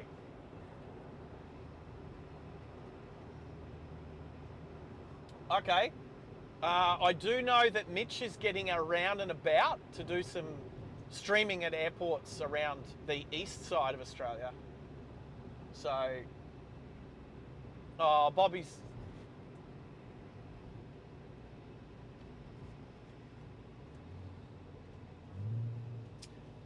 No, he doesn't have... Pickle doesn't. Pickle doesn't have real world driving.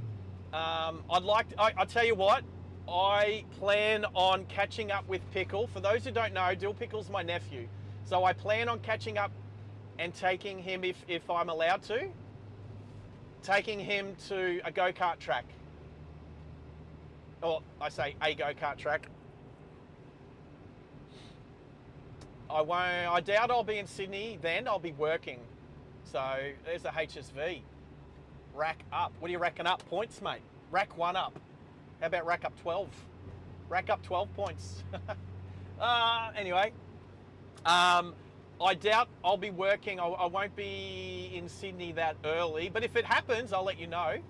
If something happens. All right, we're about to go to Bribie.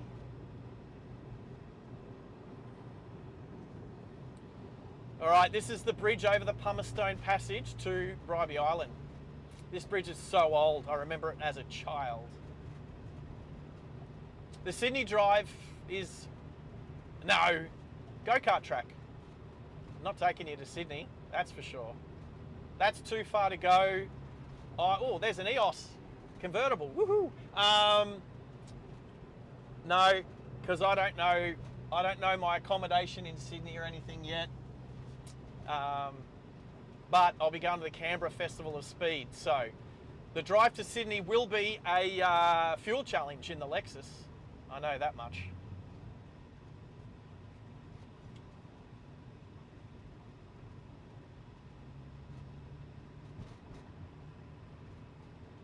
I'm listening.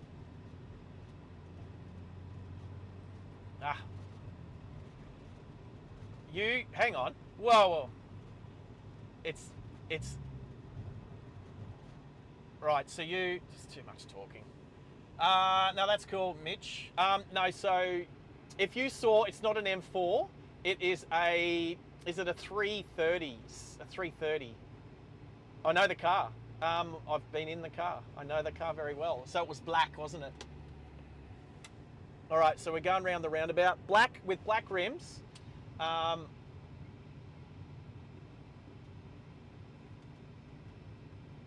Come on, mate.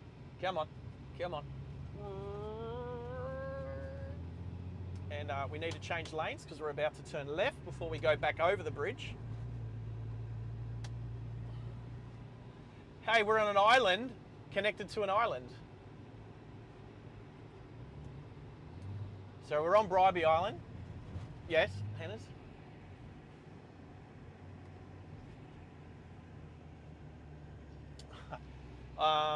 There's people everywhere that aren't very confident with roundabouts. Hey Bobby, when are you streaming again next, mate? Looking forward to it. Everyone's starting to get homesick for the Kenworth, mate. When are you streaming again next? I hope it was nice to see Tasha or Tasha, however you pronounce her name, when you guys reunited. That was pretty cool, mate. Pretty cool. Glad I saw that. Oh, the ocean looks good. Moreton Bay, Deception Bay. It's a little like, it's a little bit cloudy, but not. I wouldn't say overcast. It was overcast earlier. It was raining earlier, but now it's sunny. So we're gonna. This is how I used to get to Lou's place back when 30 years ago. Well, 32 years ago to the day. I came back over the next day after I met her. Well, 30, almost to the day. Tomorrow will be to the day.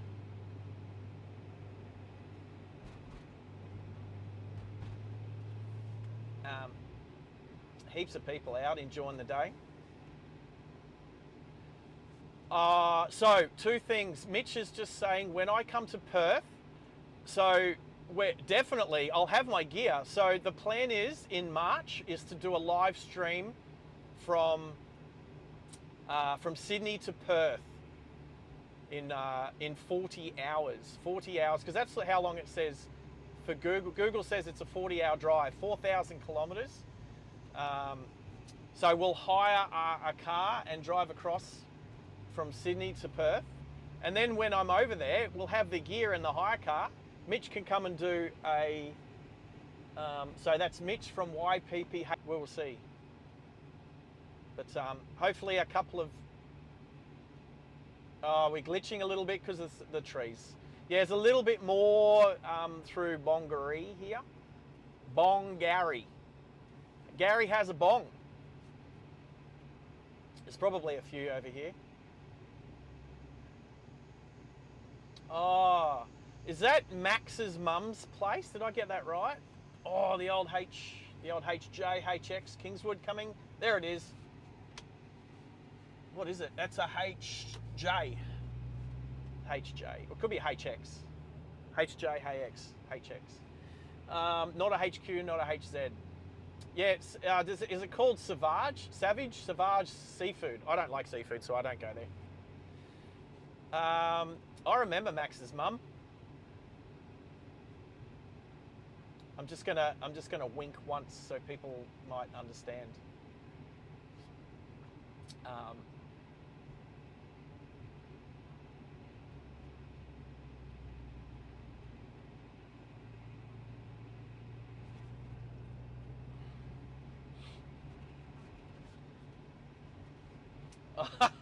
Mitch is already trying to get me to do a Top Gear race when we're in Perth.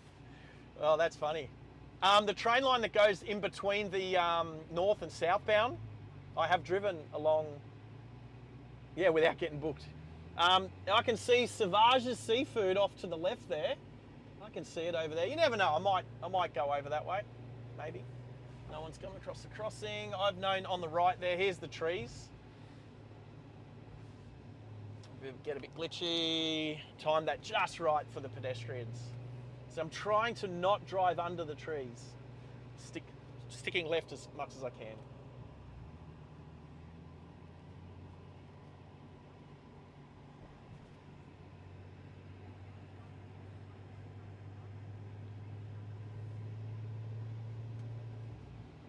Middle of it, yeah. Yeah. Yeah, so I've driven. Yeah, what's the train speed limit?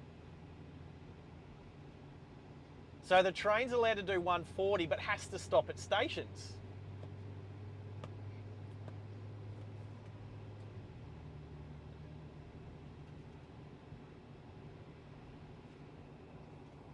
Oh, mini train rides. Oh, there's train carriage on the right there.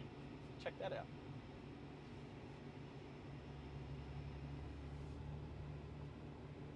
Right. I think it's worth looking. I think it's worth looking at doing the driving challenge over in Perth. for sure. Trees here, people, sorry. All right, so here's the RSL. Played some pool here with Lou's dad. Bless him, he passed away some years ago now. Oh, there's a Kiowa up there. We'll see that on the way back if I remember. A Kiowa is an Army Bell Jet Ranger, for those who don't know. I'm going to go this way, and then yep. So 30 odd years ago, this is how I used to come and visit my girlfriend. So we won't spend too long. I'm not going to stalk the house, but this is, well, look, mostly for me, for sure. Trip down memory lane and to keep her memory alive. There's a car coming out. McDowell Street. All right.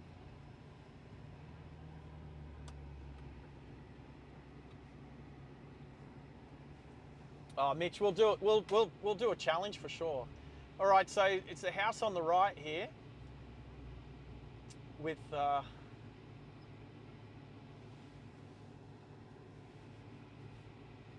there's a car behind me, so I'm just going to pull over. I'm just going to pull over on the grass here.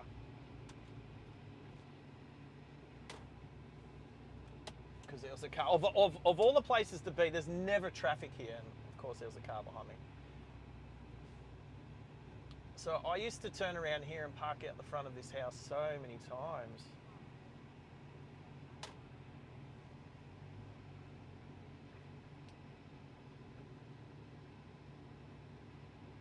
All right, so we got 11 likes to go. All right, so I'm just going to pull up here quickly. Shouldn't be, we're not under it. We should have satellite, no worries. I keep forgetting I'm on the camera, but we're there. 11 more likes, people. Let's go for it. Hey, you know what? Have I even liked? I haven't even, there we go, 25, 10 to go to hit the, so, no. Lady just come out. A lady just come out of the house, so she's just seeing what's going on. I do have a loudish car, so anyway, we'll move on. We don't want to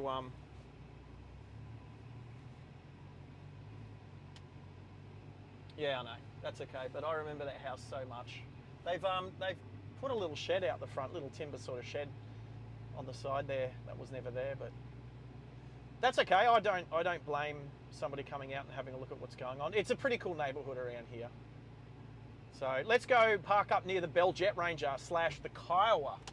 For those who, what's Kiowa? Is it an American Aboriginal, Indigenous is what I was trying to say. Is Kiowa like an Indigenous, American Indigenous tribe? Kiowa? Somebody on Google can look that up. Anyway, it's across the road from the RSL, and yeah, it's been there for ages, up on a stand. So we'll go park next to it, hopefully not under a tree. I don't know if I can get the camera on it, although I could probably move the camera a little bit. It's just after this roundabout.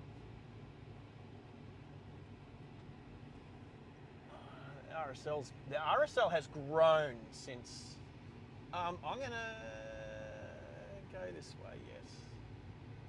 Try not to park under a tree.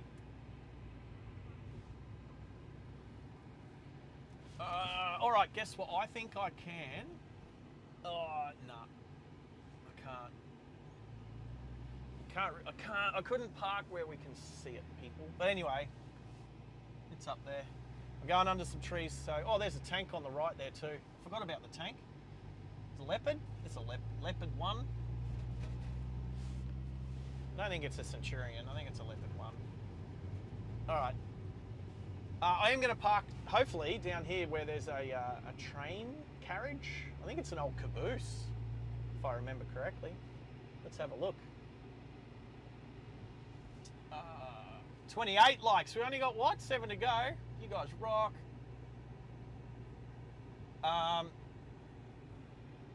So good to have Bobby in the chat.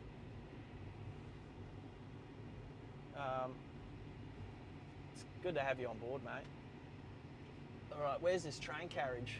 A little bit further past these trees. I might go here first, just because I know that view from here is pretty all right.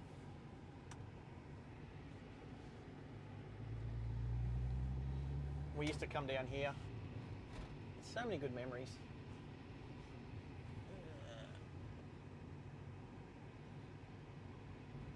Okay, is there any parks? Any parks? No parks? I'll probably do a Yui. I'll do a Yui here.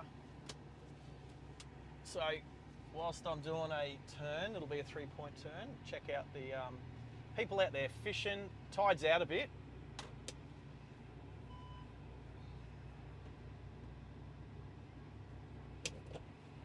Yeah, absolutely. Always a pleasure to have you here, Bobby. I feel a bit, because Bobby's channel's so big and you've been going for so long, and I'm really fresh and don't have a lot of subscribers. I'd really like to support Bobby's channel more, but I can only do. I feel so little. The channel is what I mean.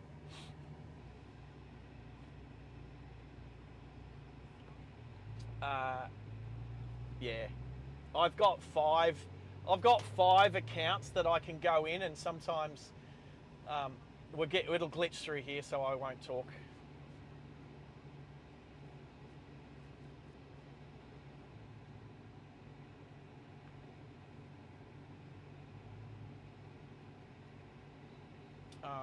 Can I turn here? Yes, I can. I can turn here. It's one way, the correct way. All right, bit of trees, but here's the seafood shop. Pickle knows the seafood shop very well. His mate's mum works here, or family owns it, something like that. So I'll plug the seafood shop.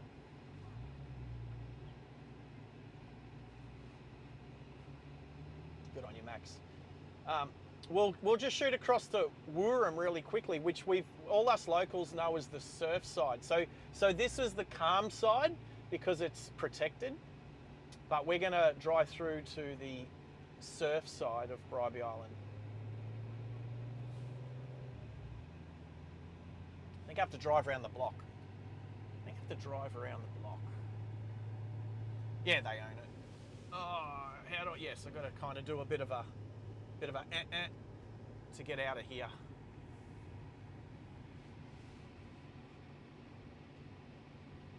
This way, turn left here.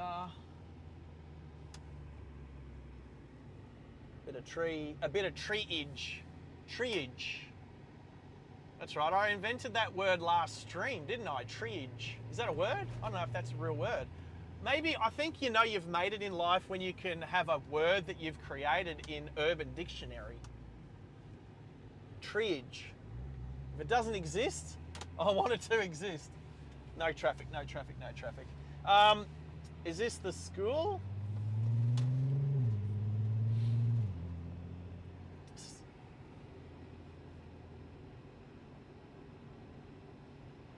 So this is Bribie Island State High School. This was where Louise, so I met her, she was just about to start year 12, grade 12. So she went to that school for the first year that her and I dated. But like I said, it was long distance because I was 1,000 kilometers away. Treeage. Treeage is when there's trees above us stopping the Starlink from getting through. Treeage. The treeage is in the way. There's too much treeage. Treeage. It's too much treeage. We're turning, it's a roundabout. No, this wasn't always a roundabout. This used to be an intersection. All right, we're heading across to the surf side of Bribie Island. I don't know that we can get a view of the beach much. When I was in grade 7, last year of primary school, I remember playing a game of cricket to the right here at the cricket fields. I took an awesome catch. I remember taking an amazing catch at, I think it was like mid-off. I was pretty good at ball sports. Basketball ended up being my chosen sport. Oh wow. Did I know that? I think I know that Dylan, Dill Pickle. I think I know that from. I haven't seen Max's mum. I can't even remember her name. I haven't seen her. I haven't seen her for a couple of years. So. So yeah. It's been a lot of things. A lot of things between now and then. Hey, your anti-clockwise roundabouts freak me out, Bobby.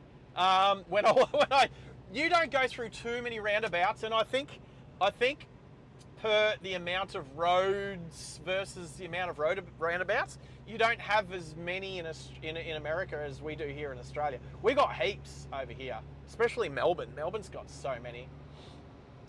Natalie, that's her name. That's right. I'm just saying, Australia. I think Australia. Oh, someone's flashing. Is someone flashing me? I think they. You know what? I reckon that Fort Everest was flashing the trailer in front because the trailer was a landscape lawn mowing trailer, and they're losing all these leaves on the ground are from their load. You're supposed to cover your load. So in Australia / in Queensland, it's a finable offence if you don't cover your load. So if you're driving around and there's heaps of crap coming out of your trailer or out of the back of your ute, pickup truck.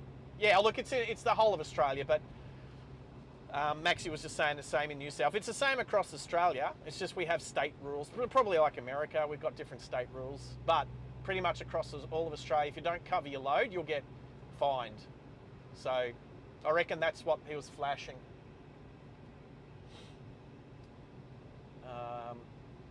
Let's do a quick flashback for those who saw Wyoming, WYO. Go on Bobby's stream. That was awesome. Wearing some Christmas decorations. Was that? Oh, was it when you? I'm trying to remember if it was when you were parked across from a railway line or something. Anyway. That was a good stream. Always good to see. And then, who else did you have come on? Who was the last person?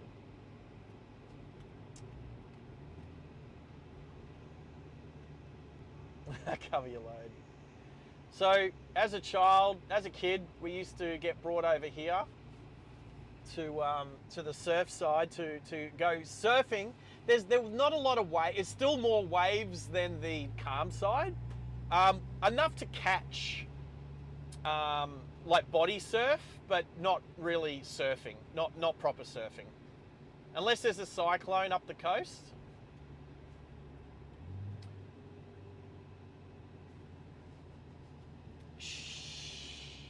Cheyenne. Is it Cheyenne? That was pretty cool. All right, Wirram, the surf side. Yep, we're clear.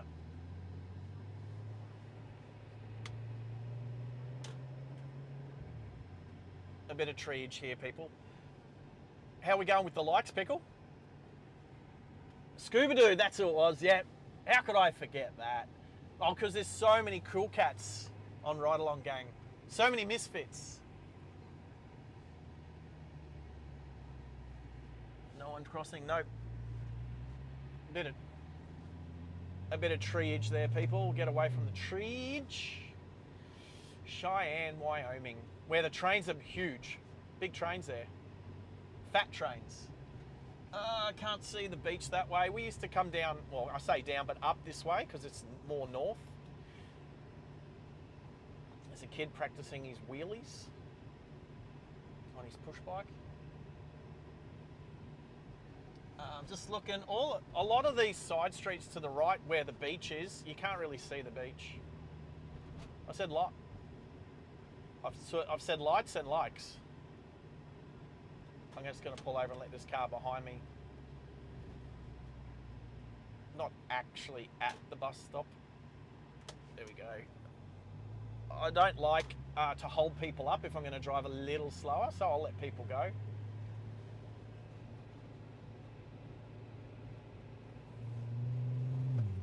We'll go to the end. 5th Avenue.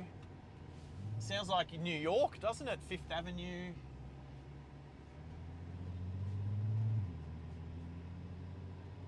It won't be long. We're on Bribie. Bribie Island's known for sinking. It doesn't really sink.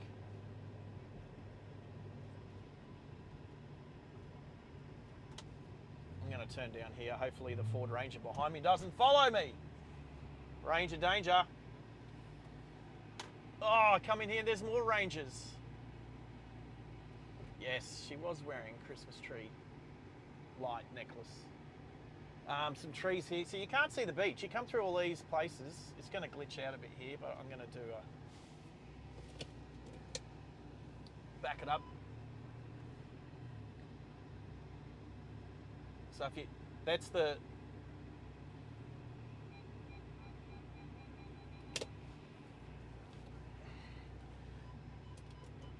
oh, let's get out of here. Too many trees. And not really a good turnaround place. Anyway, we'll get out of here.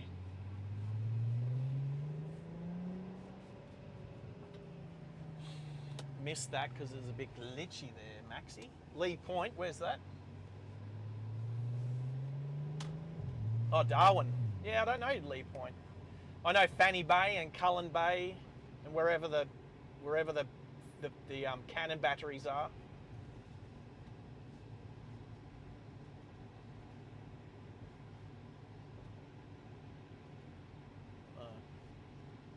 Too many instructions. Too many instructions, Max.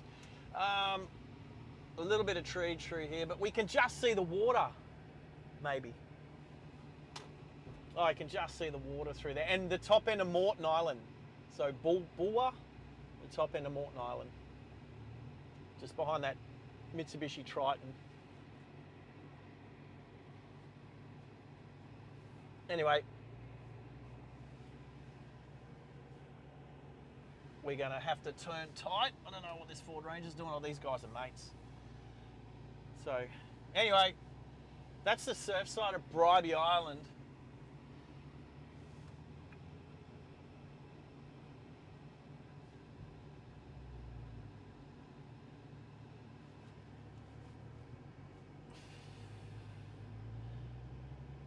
Yeah. Oh, yeah. Can WYO have that comment shown?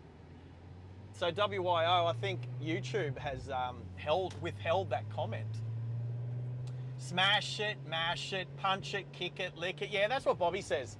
That's a Bobbyism. Now, is that in Urban Dictionary? A Bobbyism? That needs to be a word as well. Bobby can claim it. Because it's violent. Because it's violence. Because there's some violence in there, yeah. So for those who watch Bobby's channel, Ride Along Gang, that's one of his sayings. Actually, one of the last shorts that Bobby put up was for his 100 likes. I've never had 100 likes. So I've never gotten to the dizzying heights of being able to have a really cool saying like Bobby every time he gets 100 likes, 100, 200, 300, 400, 500, 600, 700, 800. He's got this awesome saying, and if you go to his shorts, you can go and play it. I honestly thought when I first started hearing him saying it, I thought he had a pre-recorded thing that... stop it, he's not. So when I'll put my hazard lights on, let this Skoda get his boat into his driveway. There's a bus coming up behind me, so I'm sure the bus experiences this from time to time. We're not in a hurry. I don't mean to be condescending. We're actually not in a hurry, so... yeah, I honestly thought that Bobby had it set up, a pre-recorded saying, that whenever, and hooked up, so whenever it hit 100, 200, 300, 400, 500, I thought it did it automatically. I thought it was automatic. And then And then every time I heard it, I could just hear subtle differences. My Lanta is I've had my fair share of my Lanta. It's like Gaviscon. Yeah, I thought that boom saying, I thought it was pre-recorded, but then every time I heard it, I could hear it was subtly different, like just subtly. And I was like, you say that, Bobby, so excellent. Like, you must have practiced it so many times. You say it so well that I thought it was pre-recorded. That's and then when I realized that you do it every time, I'm like, now, Bobby, please explain to me, because I've tried to get the freaking bunches. I've tried to win the freaking bunches challenge, but I don't know, because I've been first to say it on about 2 or 3 occasions, but like I've not won it, and I don't know how you win it. I don't know how you win it.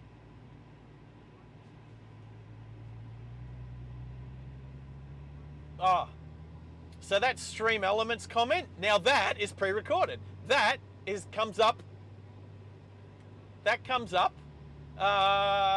with that's pre-recorded, and it's set on a timer. So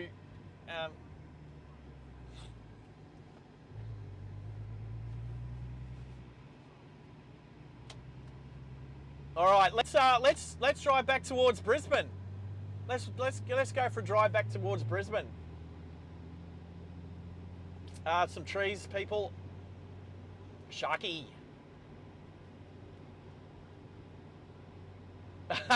Yeah, and you know what? I know that after a few years, like he's been going for like 5 odd years, I know I'm going to have there's going to be some stuff on this channel too. 80 k's an hour, 50 miles an hour. There's 50 odd miles an hour. So we'll make our way back over the Bribey Bridge. We'll go the main. Oh, we'll go the waterfront. There's a lot of trees along the waterfront. There's either the direct route or the waterfront. Direct or waterfront. There's too many trees along the waterfront, but it is nice. 5 more likes to hit the likes goal. That Dill Pickle setup. Dill Pickle recommended. Well, I think it was a general consensus on the number.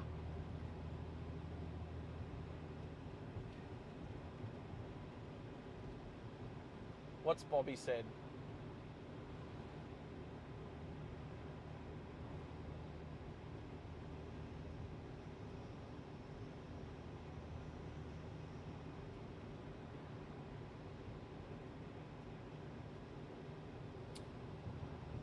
Right. It's read out loud as you're saying it. Is that? I just heard me echoing. Maxie's making me echo again. No, it's all right. All good. It was just a blip. Oh, wasn't it? Oh, it was a blip on the radar. It's not doing it again now. But that's all right. When I changed over to hotspot on my phone before, Gertrude's voice changed to a man's voice for like one message, and then went back to normal. Weird. Yeah, tech. It was weird. It's like, all right, treeage, too much treeage. We'll go straight. We'll go a different direction. I know it's nice along the water. Come on, Mitsubishi Triton. There we go. You're going to go through more Mitsubishis. Some trees here too, but not as bad as the waterfront. Anyway, so I'm going to try and do it. I want to win. I want to win Bobby's Freaking Bunches challenge. For those who haven't subscribed to his channel yet, subscribe to his channel, and then you will find out what I'm talking about. And I'll let this Nissan come out in front of me. Come on. Give me a little flash. Let him know he's all good to come out. Is it? Or Hyundai Santa Fe? Maybe that's what it is. I can't quite see it. The sun's reflection off the badge got me from that distance.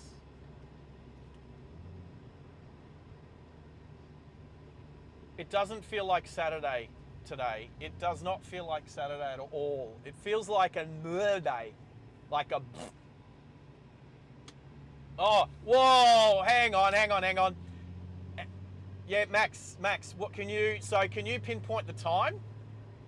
So we've just had a doofus head in the Hyundai in front of us, indicated right, and then went straight. Oh, okay. So probably because they indicated for the wrong roundabout. Or are they going to do it again? They're going to do it again. So they indicated right to go straight. All right, that is wrong. And that's an old person. I bet you that's an old person. The old way of doing it was that you indicate right onto a roundabout and then indicate off the roundabout. That was an old lady. She hasn't...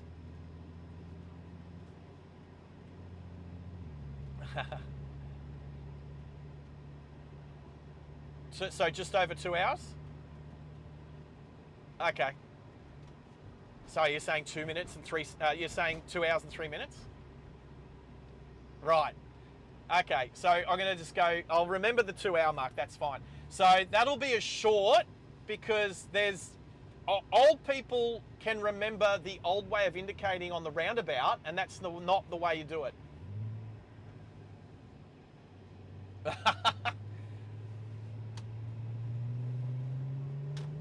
It has evolved.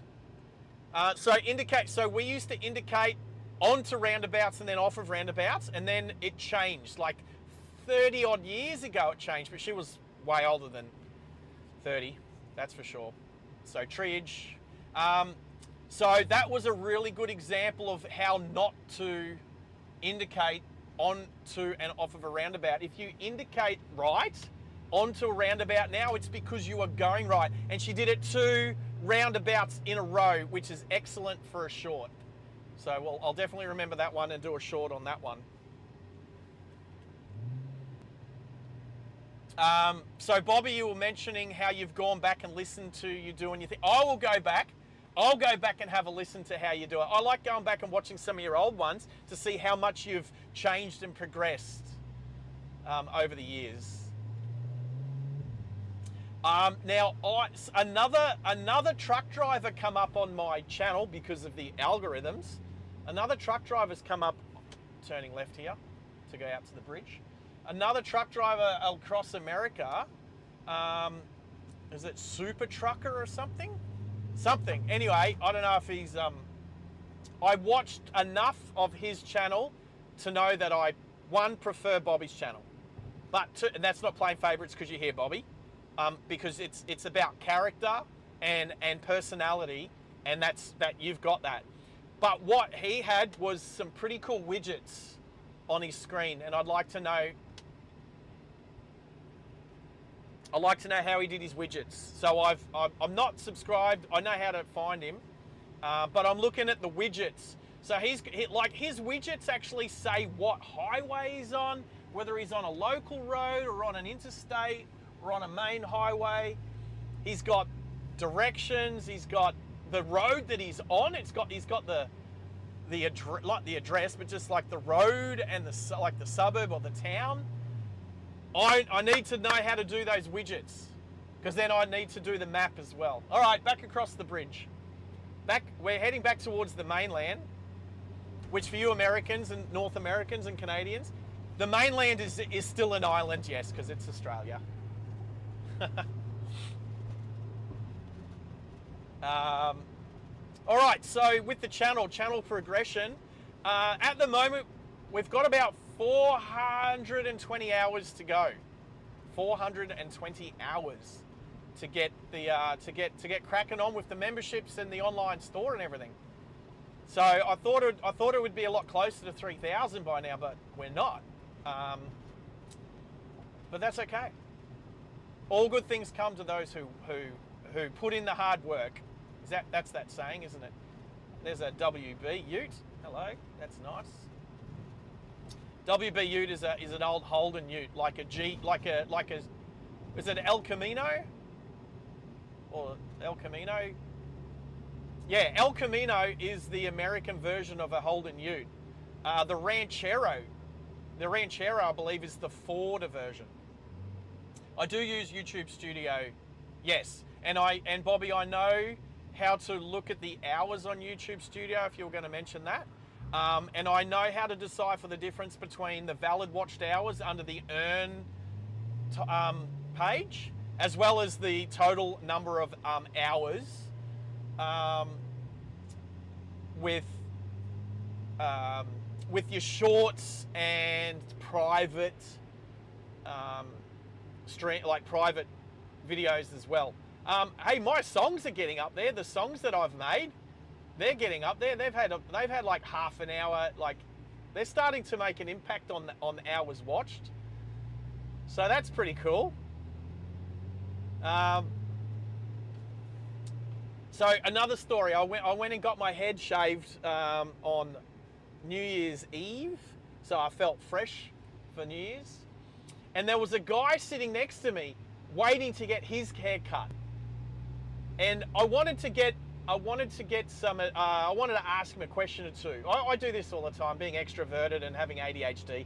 I just ask people I don't know stuff, if I think it's appropriate. Anyway, I turn to this guy and go, hey mate, can I ask you a couple of questions?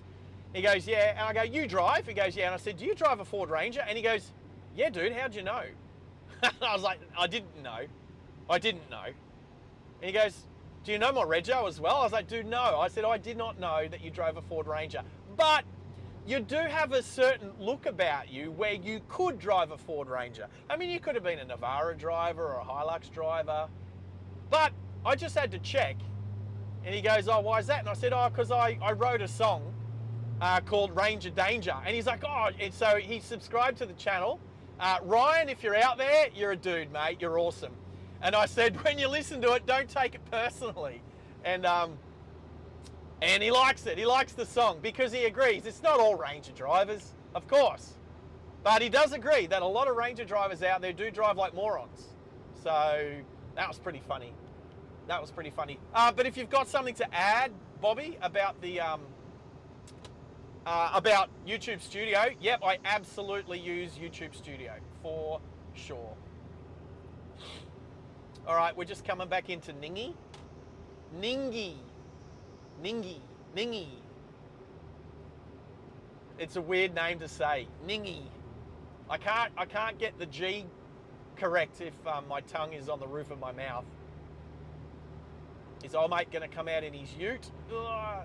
So yeah, to the left-hand side here is where I learnt to drive manual or stick shift. Those were the days. That was the 90s, early in the 90s, super early. Ningy, N-I-N-G-I.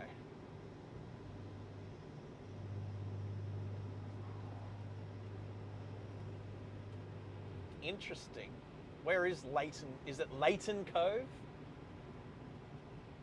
Oh, Lane Cove. Oh, Lane Cove, yeah. I know Lane Cove. Oh, there's another beach just there too. I remember that beach. It's...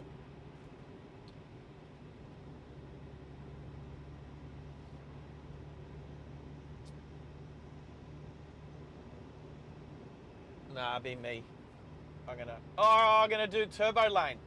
We're gonna take the turbo lane because we're going up against the Mazda 2. So we're gonna drag race a little red Mazda 2. So this is, I don't know if you have turbo lanes in America, but basically the road goes from one lane to two lanes just for the set of traffic lights, and then on the other side you'll see form one lane and we go back into one lane, and it's to try and help get more cars across the intersection each change of lights. So I'm not sure if you guys got it, but I call this the turbo lane because, and the ute behind me is going to get through as well.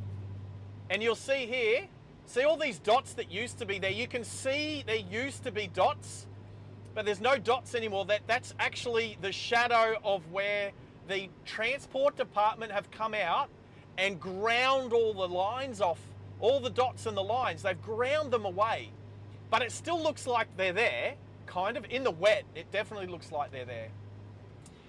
And that's the difference between a left lane ends and a Form 1 lane. And I know I say this a lot, but the more I say it, the more we get it out there, the more people will understand there's a difference between left lane ends, which is what it used to be, and now Form 1 lane, because the rules behind those two different intersections are different with regards to who has right of way, whether you should indicate or not, all that sort of stuff. So anyway, that's just a good example of how the Transport Department have ground away the lines to change the turbo. Oh, do you like, Bobby, you can use turbo lane if you don't have a proper name for it. That's what we've called it on Driving Live, is turbo lane.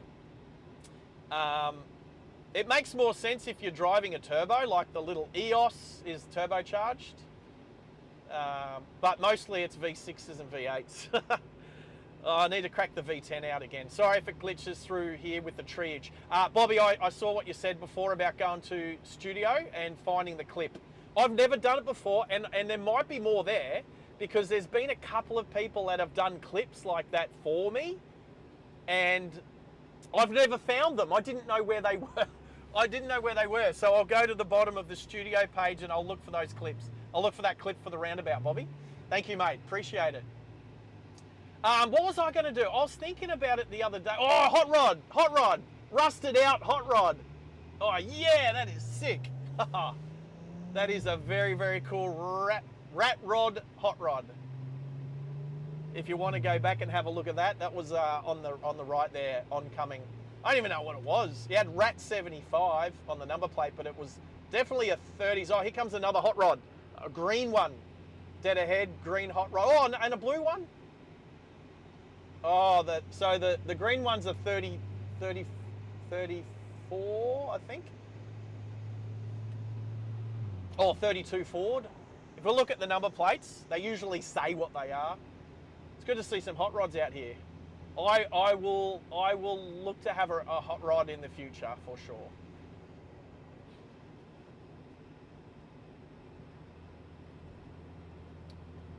Yeah, got it. Right, I will look to see where that is. I'm gonna, yes, after the stream I'll look that up. I'll look it up. All right, 7-Eleven. You know what? Since 7-Eleven was mentioned early on in this stream, I've been taking note. They just pop out of nowhere now. They're everywhere. We got 7-Elevens everywhere here. And when I say everywhere, I don't really mean everywhere. It seems like it.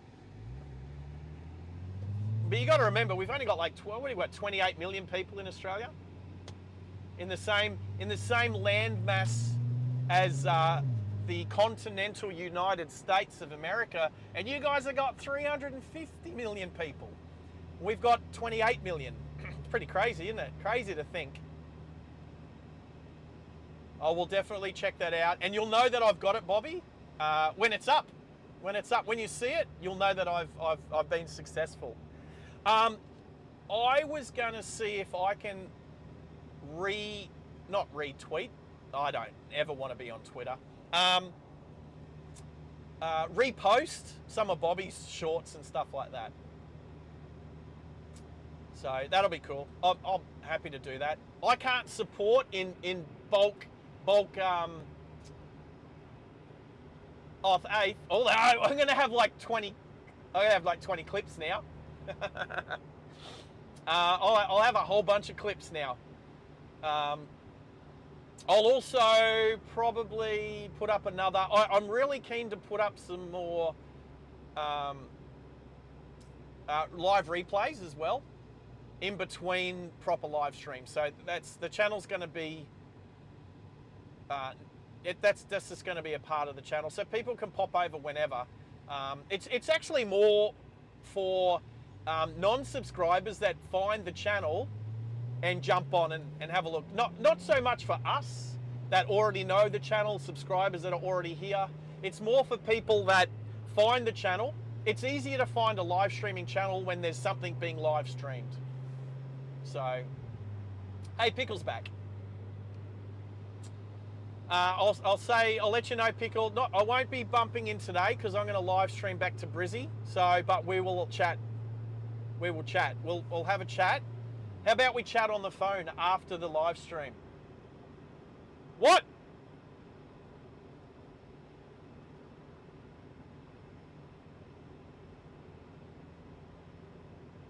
The Road Warrior.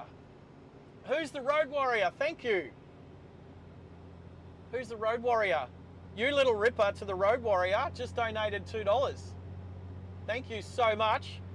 Which is the way we do it before we get the memberships up and running. So yes, Road Warrior, thank you so much for that $2 donation. You little ripper. You little ripper. I can't use Bobby's saying. We're a different channel. Bobby's got his way of doing it. So we say you little ripper because, you know, we need to be Australian about it.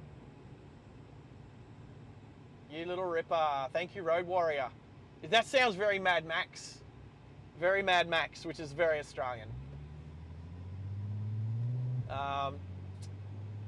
Thank you.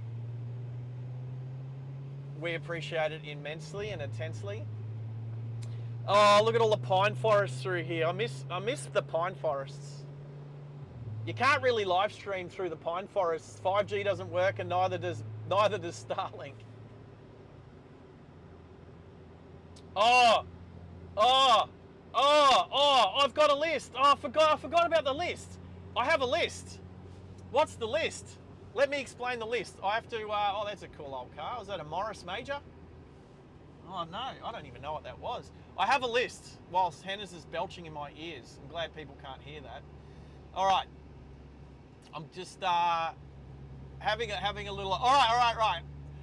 Who wants to hear?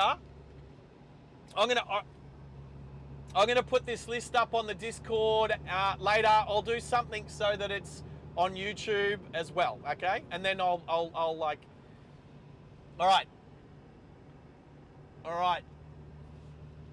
Here's the list. It's called,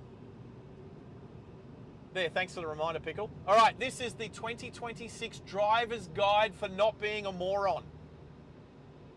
Okay, people? The 2026 Driver's Guide to Not Being a Moron. Number 1, keep left and less overtaking. If you don't want to be a moron, keep left and less overtaking. If you're in a country that drives on the opposite side to us, then keep right and less overtaking. Get out of the overtaking lane if you're not overtaking. Okay? Actually, I've got a longer write-up of these. I've done a short version and a long version. So let me do the short version first. Number 2, don't buy a Ford Ranger. Now, so I don't get into trouble with Ford, buy an F-150 instead. Oh, hey, I'm down here still. Buy an F-150 instead. Number 3, check that you have, we're going to do the longer ones later, Hannes. Number 3, check that you have your lights on at night. All right? Check that you have your lights on at night. Number 4, if the red right arrow disappears, move into the intersection and prepare to turn. Now I'm going to do more on this later. I'll get to it. Number 5, motorcyclists actually learn how to lane and edge filter correctly. All right, it's written up in the TMR. I'll get onto that one later too. Number 6, be better at merging. That's easy. That's the world over. Be better at merging. Number 7, use your indicators correctly. That includes BMW drivers. That's number 7. Number 8, don't wear sound cancelling headphones when driving. Oh, look at this. These aren't sound cancelling. I can hear emergency. I'll get back into it, but these are not sound cancelling. Don't wear sound cancelling headphones whilst driving or as a pedestrian, which is actually more important. Nah, it's just as important. Number 9, when lane changing, indicate, then change lane, then look, then change lanes. Indicate. Sorry, look first. Stop talking, everybody. Gertrude's in my face. So whoever did too many caps, Wyoming, is that you? I can't see the stream at the moment. Right, number 9. When lane changing, look, then indicate, then change lanes, not the other way around. And number 10. If you disagree with any of the above, you are a borderline moron. Oh, I should say, if you disagree with any one of the above. If you disagree with 2, you are a moron, but you can still be saved. And if you disagree with 3 or more of the above, it is too late for you. The biggest problem with morons is that they're too moronic to know that they're morons. There you go. That is the 2026 Driver's Guide to Not Being a Moron. Now, I do have a longer explanation, but that's the short version. Hennes did ask me what if he did want to buy a Ford Ranger. I don't think he got enough money to buy a Ford Ranger. Right, so here's the extended version. Keep left and less overtaking. The right lane on the motorways in Australia is for overtaking. If you're not overtaking, do not be in that lane. It's that simple. Obviously, in countries that drive on the opposite side, it's the opposite way, okay? It's that simple. Yes, there are situations where you can be in the right-hand lane. They're in the TMR rulebook for road rules for Queensland and all around Australia. Read it. That's the best way to know and understand it. Number 2, don't buy a Ford Ranger. Buy an F-150 instead. Most people on the road would agree that Ranger drivers seem to be collectively the worst drivers on the road. I need to state, not all Ranger drivers. Just in case Ryan's listening. Number 3. I don't know. Maxie's just saying, isn't that moving a moron into a different vehicle? I don't think that I can say anything that's going to change a moron's mind. I'm only trying to change the mind of those people that aren't morons, that don't want to be seen as a moron. So maybe they'll get an F-150 instead, or maybe a different brand. I just said get an F-150 instead so that Ford doesn't sue me. Anyway, next one, number 3, is check that you have your lights on at night. Now, many people drive around with their lights off at night. It's true. I see it so often. And Max is saying it's one of his pet peeves. Now, daylight running lights, those LEDs on the front of your car, if you have them, are not headlights. On most cars that run the LED day running lights, that means you've got no tail lights. There's no tail lights on. So then if you've got a dark car at night, people behind you can't see you. You got to turn your headlights on. It's legality. It's legal. It's illegal or against the road rules to drive around at night without your lights on. When should you turn your lights on? When the traffic lights, so not the red traffic lights, not the traffic lights, but the street lighting. When the street lighting comes on, that's when you're supposed to have your lights on. And if somebody at night flashes you, so if you're driving around at the day and somebody flashes you, it could be a couple of reasons. Like before, that guy didn't have his load covered. Could be police in the area or a speed camera or something like that. But if somebody flashes you at night, there's a good chance, if they flashed you, there's a good chance you don't have your lights on. So the first thing you should do when somebody flashes you is check to see if your lights are on. I try to flash so many people at night that don't have their lights on, and they probably only get 10% of the time would people go, oh, yep, and turn their lights on. 90% of the time, people don't get it. If somebody flashes you, check your lights. It's yeah, you can text again.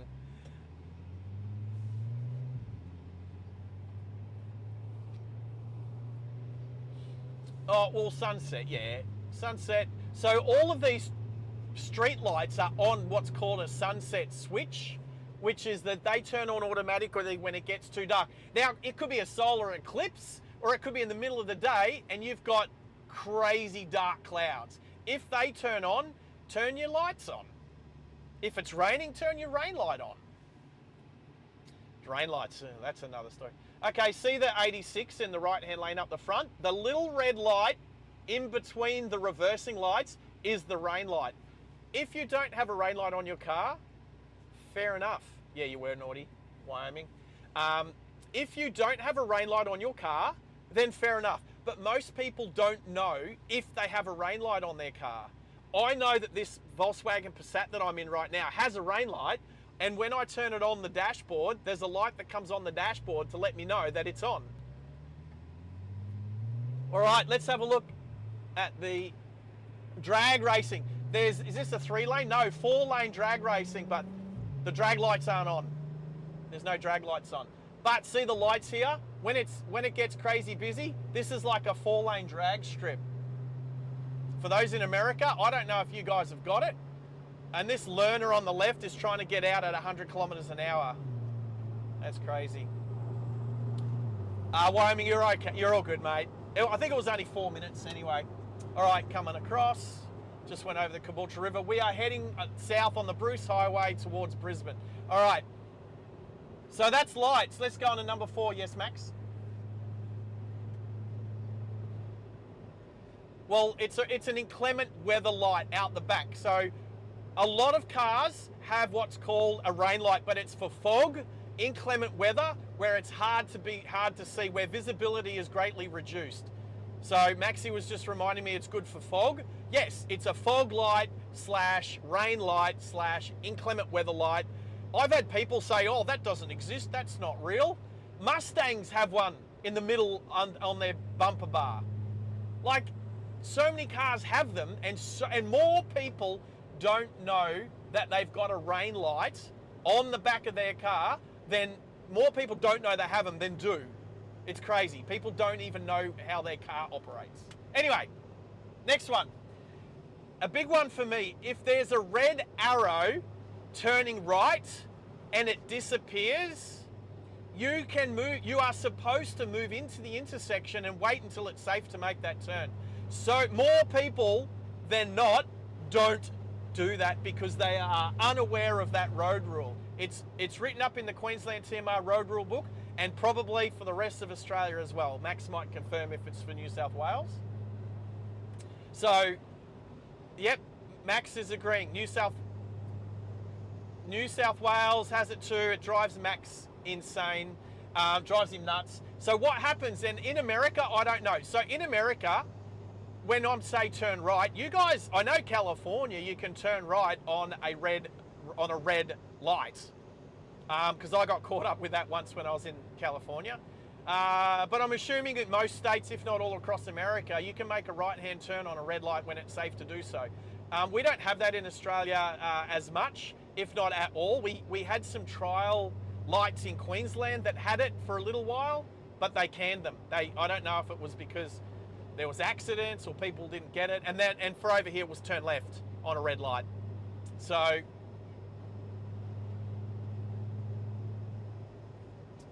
right, so yes. So I think in America they're not signposted, it's just a blanket rule. Whereas in Australia, there's specific, well in New South Wales I know there's specific lights that are signposted where you may turn right, may turn left. Oh, Ginger Dip in Indiana, there you go, turning on a red. When was I over there? 2009, 10? I think 2009. I've got photos. If you go into my Facebook, do you have Facebook? I don't even know if you have Facebook. If I look up my Facebook, I can see the exact dates I was over there. But anyway, in Australia, if we're turning right across traffic and there's a red arrow, in America, it would be a red arrow going to the left to go across traffic. Some intersections are deemed safe enough that the arrow will disappear and you are supposed to move forward into the intersection. And some intersections you can get 1, maybe 2, up to 3 cars into the intersection, and you are allowed to continue making that turn once the lights go red. You can get 2 or 3 extra cars through a change of lights, and during peak hour, that could be 10 to 20% more cars. So that's one of my rules for not being a moron, and I'm gonna focus more on that. Moron, get it? I'm gonna focus more on that, pun intended, with further live streams. So, and on some shorts. I'll do some shorts. I've done one short. If you go back, I've done one short on it, but I'll focus a little bit more on it this year when we get a little bit more footage. So yes, there's a couple of intersections close to my place that have it. So, just thinking of a good finishing spot for today's stream. All right, yeah, it was a great pun. Motorcyclists actually learn how to lane filter and edge filter correctly. It seems that most motorcyclists don't actually know how to they don't know the filtering rules, or if they do, they can't be helped if they do. Those that know the rule and choose to ignore them refer to Rule 10. Refer to Rule 10. All right, number 6. Oh, I'll finish up on that one. On Rule 5 is motorcyclists here in Queensland. I've asked a bunch of them. They don't seem to know the road rules. They just think they can do whatever they want at whatever speed they want. I am echoing again. I'm trying to work out why I'm echoing. Anyway, I think I've stopped echoing. I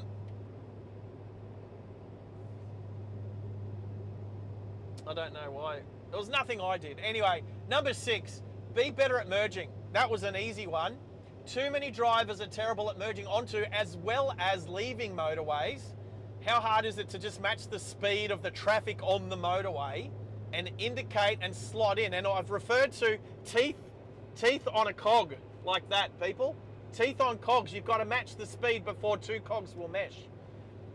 Now, I know, you know, not everyone's an engineer, but you don't need to be an engineer to know that cogs mesh. You've got to match the speed. Cogs won't mesh if they're going different speeds. The other thing about it too is when people are coming onto an on-ramp, onto a motorway, we do avoid kangaroos like you guys avoid deers, absolutely. So let's have a look at the ute coming onto the on-ramp now on the left. Let's see how well they are at matching the speed. I'm sitting on exactly 100 kilometers an hour. Yep, the BT50 has gotten up to speed. Now they can put their indicator on after the solid white line. Now, I don't know what Bella's doing, but why is Bella not letting this guy in? Hey, Bella, with 3 L's, let this guy in. Now, he's not indicating. He didn't indicate. No, there he is. Indicate at the last second. There's a minimum of 30 meters to indicate, but that's, you know, I'm not going to be too analytical about that, but he matched the speed of the road. Now, sometimes you'll get a change of lights coming onto the highway and you'll get 5, 6, 7, 8, 9, 10, 20 cars and they are all bumper to bumper. If they're all bumper to bumper, how are they supposed to merge? You need to have a good distance between you and the car in front coming on an on-ramp so that you can slot in. If you've got teeth if you've got teeth on T cogs and they're too close together, they can't mesh. It's just simple.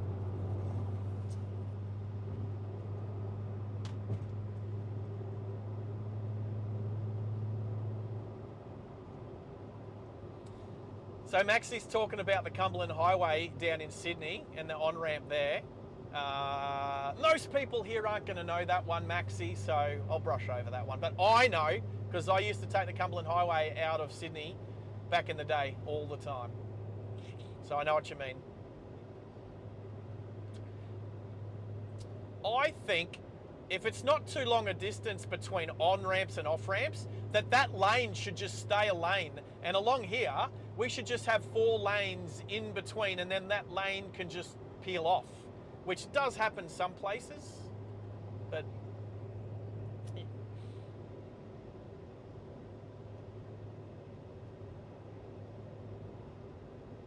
oh yeah, I used to live at Moorebank Avenue at the School of Military Engineering back in the day. Anyway, well, I do, Max. I do.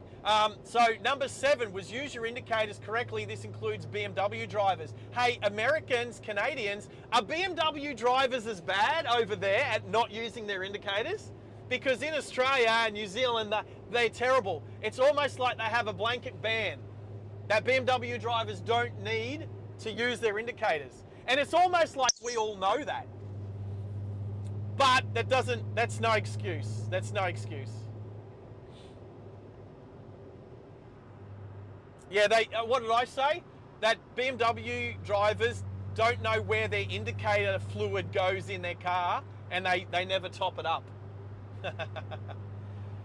So what have I said?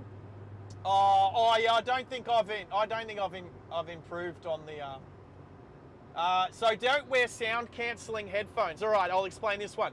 These headphones that you can see me wearing are not sound cancelling. If there is an emergency vehicle coming up from behind me, I'm gonna hear it because these aren't sound cancelling. So many times I've seen cars not get out of the way and then I look and drivers are wearing headphones, but they're sound cancelling. We can too late about Becky the BMW. And you never trust BMW drivers. I had Dill Pickles brought it up. I had a BMW 120i. I knew where to fill the indicator fluid up, so I used to use my indicators all the time. I was one of those BMW drivers that people didn't expect. Anyway, so what are we talking about? Sound cancelling headphones. I'll tell you, I said it was worse, but it's no worse. It's only worse because when pedestrians are out going for a walk or a run or a jog, and look, some of you guys might wear headphones when you're out for a walk or a jog or whatever. I can't tell you how many pedestrians I've almost hit because they will step off a pavement onto a road, or they won't look and they can't hear the traffic because they got sound cancelling headphones on. So I recommend either wearing one headphone, not sound cancelling headphones, or the jawbone headphones that go over your ears and sit on your temples. Not sound cancelling headphones. That, if you wear them and you nearly get hit, moron. No, I've checked this. I know definitely in Queensland, and I'm pretty sure there is no road rule in Australia. Look at this truck tailgating this Suzuki Swift. You could back off a little bit, mate. Just because it's a truck and it won't brake as much. It is 80 k's an hour through here too because it's of roadworks. So there is no road rule to say that you can't wear headphones whilst driving. There's no pedestrian rules to say you can't wear headphones. But I am saying, if you wear sound cancelling headphones, it might not be against the law, but you're a moron. Don't take it personally. If anyone here wears sound, don't take it personally. It's just the rules. Hennes is saying he wears sound cancelling headphones. How many times have you nearly been run over, Hennes? I know you're going to say none. Yeah, none. You probably, trust me, I can't tell you how many people I've had to lay on the horn. I'm looking forward to getting it on a live stream, and then we can make a short about it. But in the meantime, my suggestion is don't wear sound cancelling headphones. It's moronic. Don't take it personally, Hennes. And you know what? If Hennes is saying he does look... Oh, is it midnight there in the States? Nice.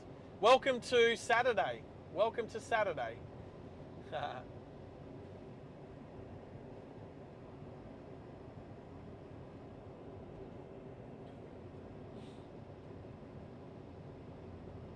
Wow. Did Pickle... I think Pickle just... Yeah, but you can turn your radio on in your car. You can still hear emergency sirens from emergency vehicles. But when you've got sound cancelling headphones on, a lot of them are designed to drown that sound out. Not necessarily... Exactly, so...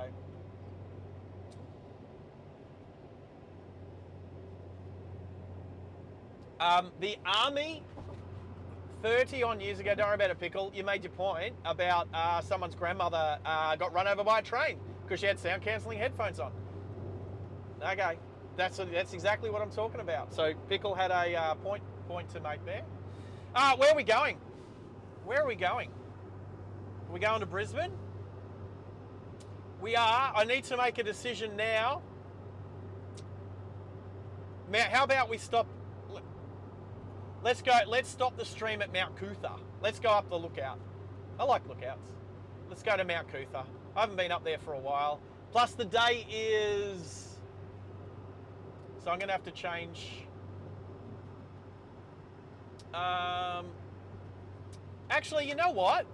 Do I want to drive through Brisbane suburbs or Kingsford Smith Drive? Let's take... You know what? Let's take Kingsford Smith Drive, which is... Yeah, we'll go Kingsford Smith. All right, and the reason is, I think one of the last streams that I did actually had Sir Charles Kingsford Smith's plane, the Southern Cross. I ended it. And I didn't know if the phone was still streaming back to the laptop at the time. It was a bit glitchy, but it kind of worked. Actually, none of my mods were on that stream. None of my mods were on that stream. So I was doing screen mirroring with my phone, and then I parked up at the Southern Cross. Hey, Max, have you ever been to the Southern Cross at Brisbane Airport? Right, so I got out of the car. And I was streaming with my phone. My phone actually went, "Oh, well done, truck." Just pulled in behind me, like 3 meters off my bumper, and across the solid line to do it. I'm going to have to start putting a camera out the back again.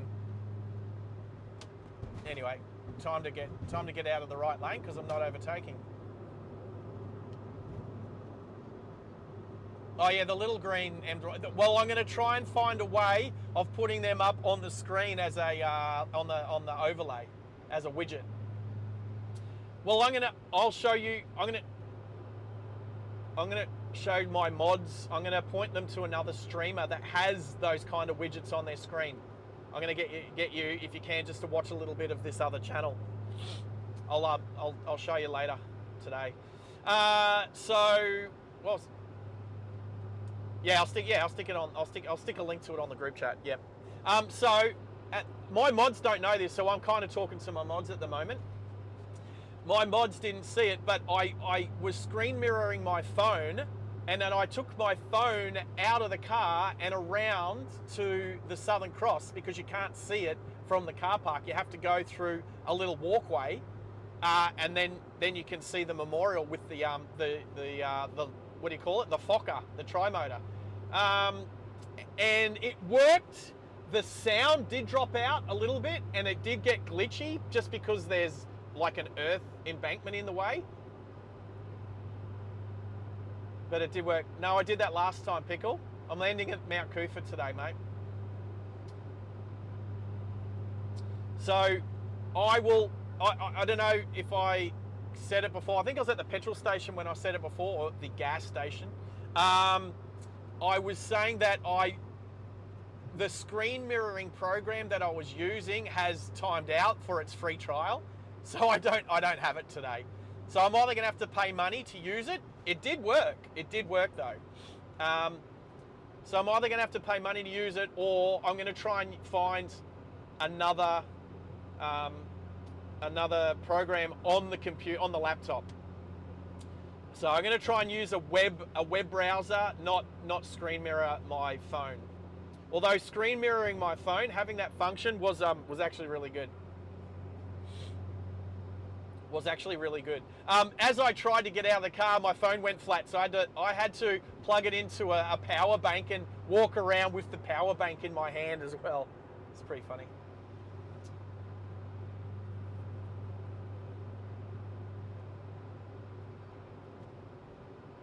Yes, Max. Of course.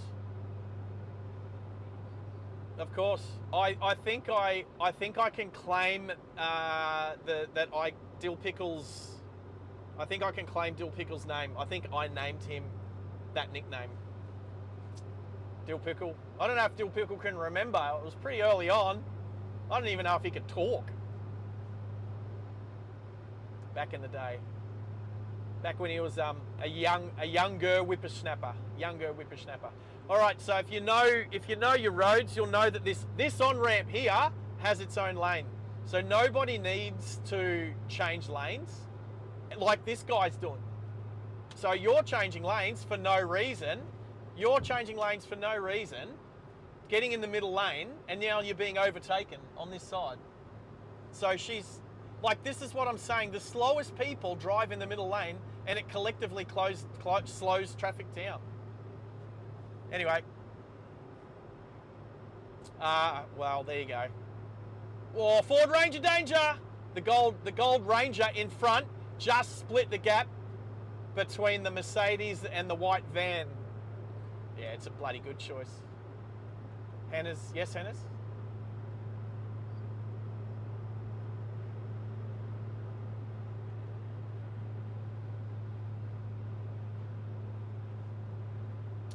You saw a Mazda 3 lane filtering driving up the shoulder in the on the shoulder. Was it peak hour? Was it slow traffic? You were moving, but they were, yeah, that's just idiots.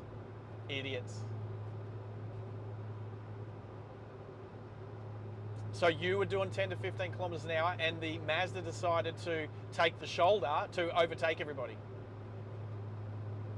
Yeah, that's just selfish, impatient morons that do that. Oh, you'll see it online, heaps. I was watching some people do that on a short, maybe a week or two ago. In America, I think it was though. No, actually, I think it was Australia. Yes, Max?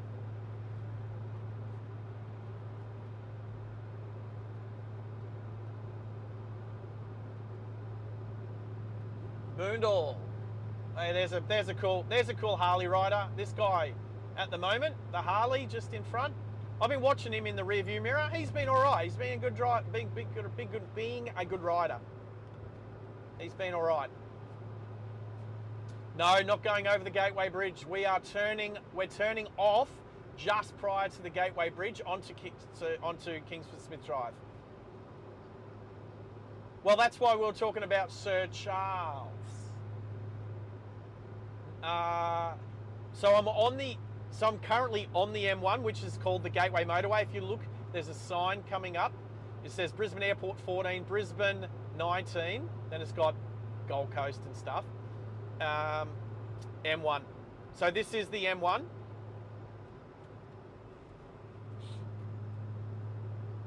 Yes, Maxie's just asking if the Gateway Motorway and the Gateway Bridge is the M1. Yes, it is.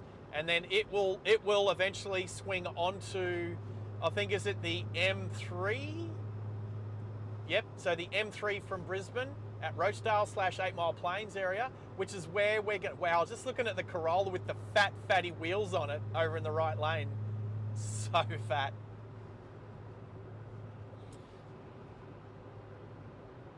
So we're going over Nunda Creek. So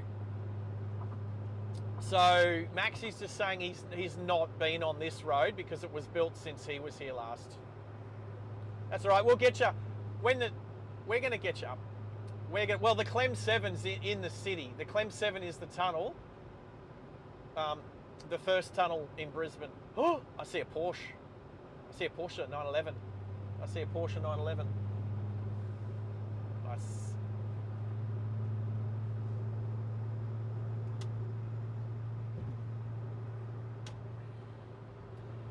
Who wants to see an older air-cooled Porsche 911?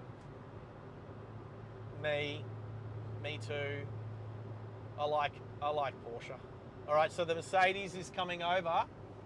So that means, oh, and so's the car behind me. So that means we can get in behind the Carrera. I don't even mind that we're doing 90 in 100 zone because it's a Porsche.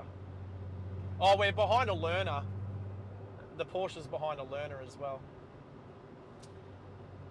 All right, let's take a Nudgee Road. Look at that beautiful Porsche. See you later, 911. Bye-bye. It was a very nice. All right, back into the middle lane to get past the learner. That's so I don't know if it's a hire car or not or what, but in Queensland, learners can drive at the posted speed, which is what you should do. Yeah, New South Wales can't.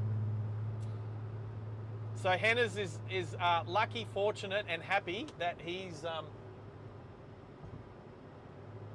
No, it was a beautiful Porsche.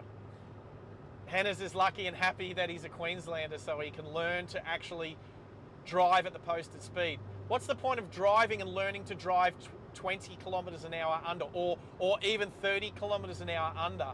So in 110 zones, learners in New South Wales are stuck at 80, which is just rubbish. It's unsafe. New South Wales, it's unsafe. I don't know what woke people decided that was a good rule, but it is unsafe. And I'm glad that Queensland hasn't followed suit, because it's a stupid rule. All right, we're going to take this. We're taking this off ramp here.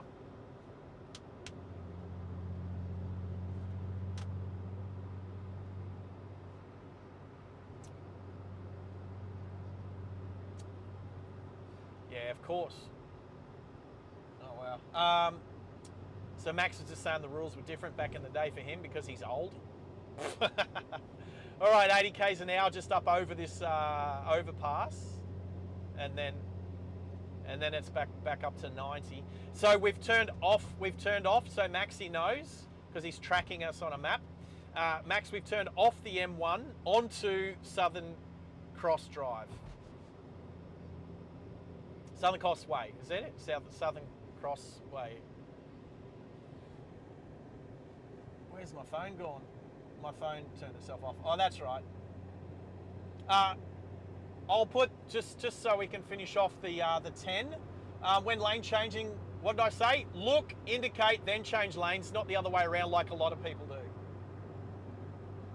And then, yeah. And then if you disagree, anyway, we're going off that. We are not taking this exit. So we've got a couple of exits. So this is Toombul Road exit, which I would take if I was going home, but not going home today. Then we got the airport exit.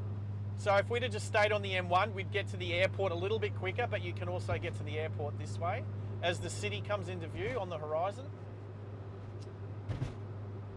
I'm going to keep an eye out because usually a lot of traffic comes from the on-ramp on the left here. So I like to keep an eye. There's no traffic coming out there now. And I'll look back in my mirror to see no traffic on the on-ramp, so no reason to change lanes. If it's busy, obviously I'll change into the right lane to give room for the vehicles on the left on the on-ramp, but no need to do that.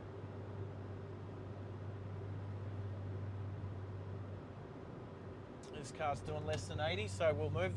We'll see if the Camry turns left here. This is the airport exit. Yeah, she doesn't look like she's grown up in Australia. And I just mentioned that because people's driving culture is different from around the world. And I just like to talk about the integrating.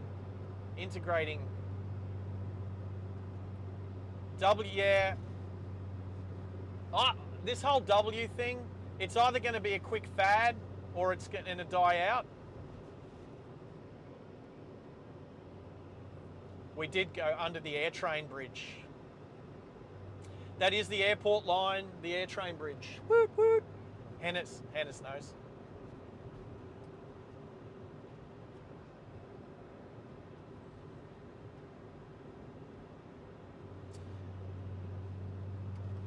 So Maxie's just saying last time he was up here, they were working on building this road. Now, around just back further, when I was a young fella, I got to do some on-the-job training from school, like what's it called, Hennes? When you do on-job training from school, work experience. I did work experience. Yeah, I did work experience with a guy that lived on my street. He had a tip truck, and I remember we came out here. And he was picking up loads of dirt from in the city, coming out along Kingsford Smith Drive and coming out to a bridge along here and dumping the dirt here to help build this very road. And that was in the 80s. So when was the last time you were here? Oh yeah, I remember that. I was at high school doing work experience.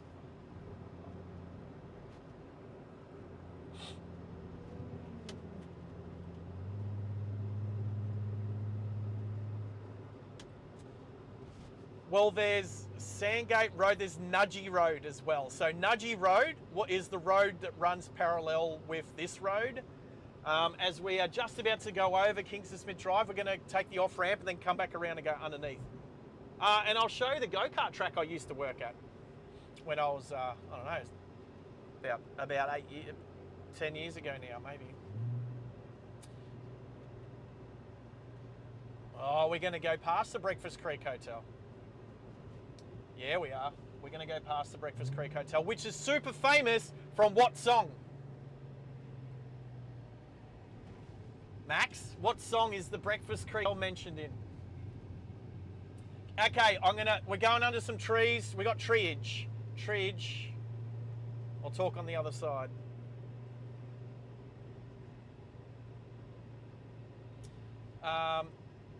So for those who don't know, Lorna Jane is on the Lorna Jane's headquarters, head office. So for anybody on the stream, if you know Lorna Jane, the head office and for Lorna Jane worldwide is just to the right here.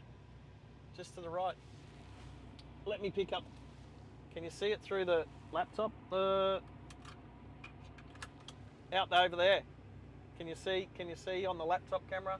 That's Lorna Jane over there, over my shoulder. All right. We're on. Hey Joe, how are you? So Slideways go-kart track is on the right just here, which I'm going to change. So Slideways, I used to work there. Yeah, it looks pretty full. There's a few people there enjoying it. I worked there for 2 weeks shy of 6 months. 2 weeks shy of 6 months. How do I know that? Because I got, do I have to stop under it? Hopefully I don't. No, we don't have to stop under the bridge. This is the bridge we just drove over before.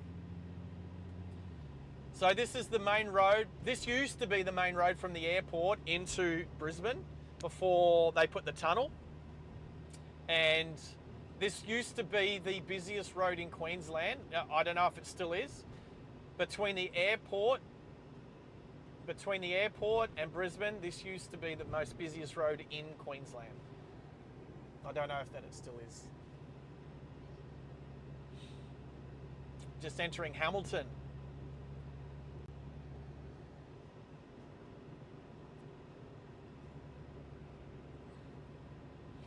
I did quickly say hello, but hello Joe. Where's my phone? There we go. Joe,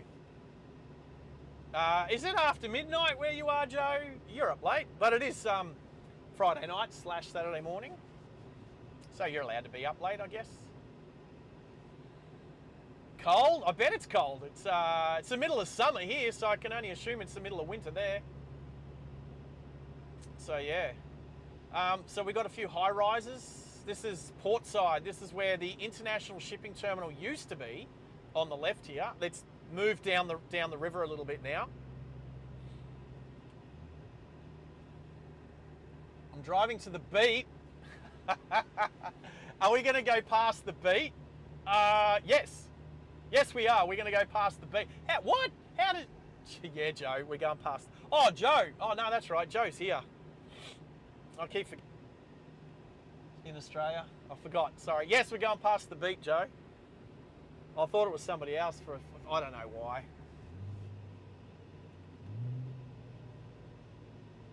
We're in Hamilton, and...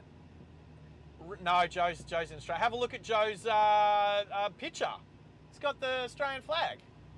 Anyway, dill pickle. How did you not see that? So this is Racecourse Road to the right here. Very quite a famous road. One of Australia's, or Brisbane, sorry, I should say. One of the more well-known roads in Brisbane. Lots of restaurants and cafes. Lots of restaurants and cafes and stuff. This road got upgraded a couple of years ago to be 3 lanes wide both ways. It needed to. It needed to desperately. So we're driving the middle lane just to try and get away from any trees that might be on the left and the right.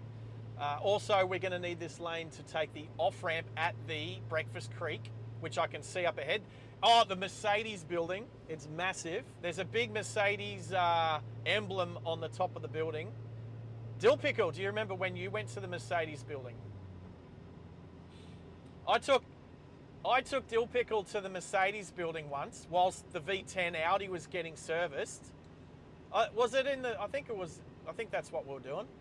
Anyway, we were at the top floor and Dill Pickle, the lift doors open and he literally said to this beautiful girl, after you, you made her melt. And I said, yeah, I told him how to be a gentleman. Anyway, it was pretty funny. He remembers.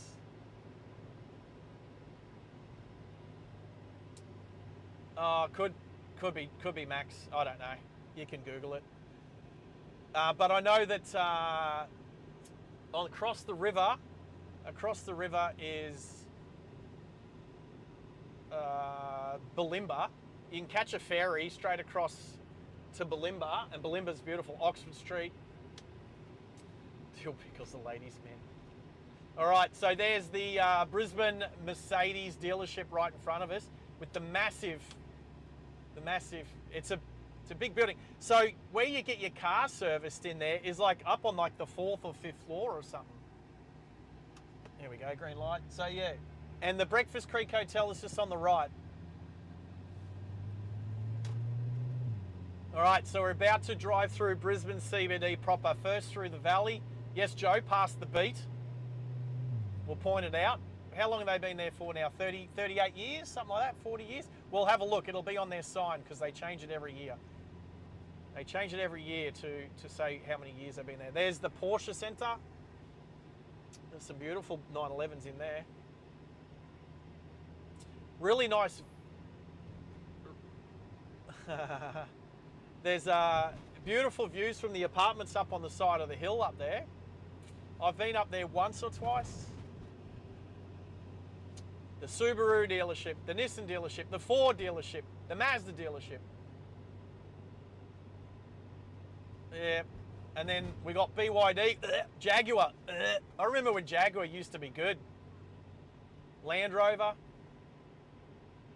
All right, if we glitch through here, it's just because there's a lot of taller buildings and the satellite might not be directly above. We got a red light? Yeah, we do. So I'm going to get in the middle lane, which I couldn't do because well, this isn't quite the middle lane, is it? That's one of. Turbo, no turbo lanes around here. But anyway, there's Lamborghini, Ferrari, Mercedes, BMW dealerships are all just ahead of us.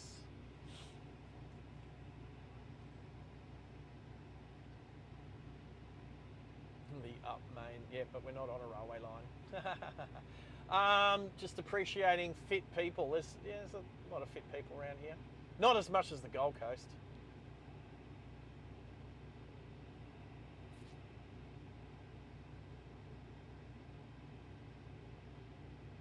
All right. So we're heading. So we're at near Gasworks. Oh, what's this place called again? Newstead. That's it. We're in Newstead. We could have turned left here and taken a bit more of a scenic route along the river, but there's lots of thick overhead big Moreton Bay fig trees. Now I better watch out. This Volkswagen T-Cross might have to change lanes in front of me because that lane will end.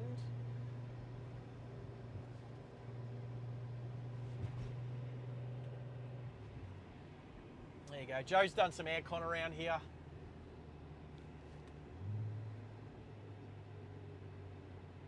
All right, so if it glitches a bit, people, it's because of building age.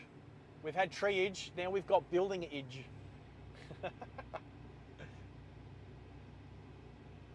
Infrastructure age. We've been going three. I just want to remind everybody, just this is. I still want to just say this is still a memorial drive for Louise on the 30th anniversary.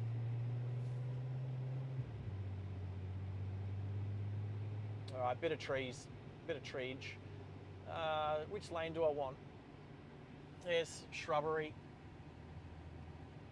Yeah. This place has changed enough, but it changed a fair bit, but not too much that Max still remembers it.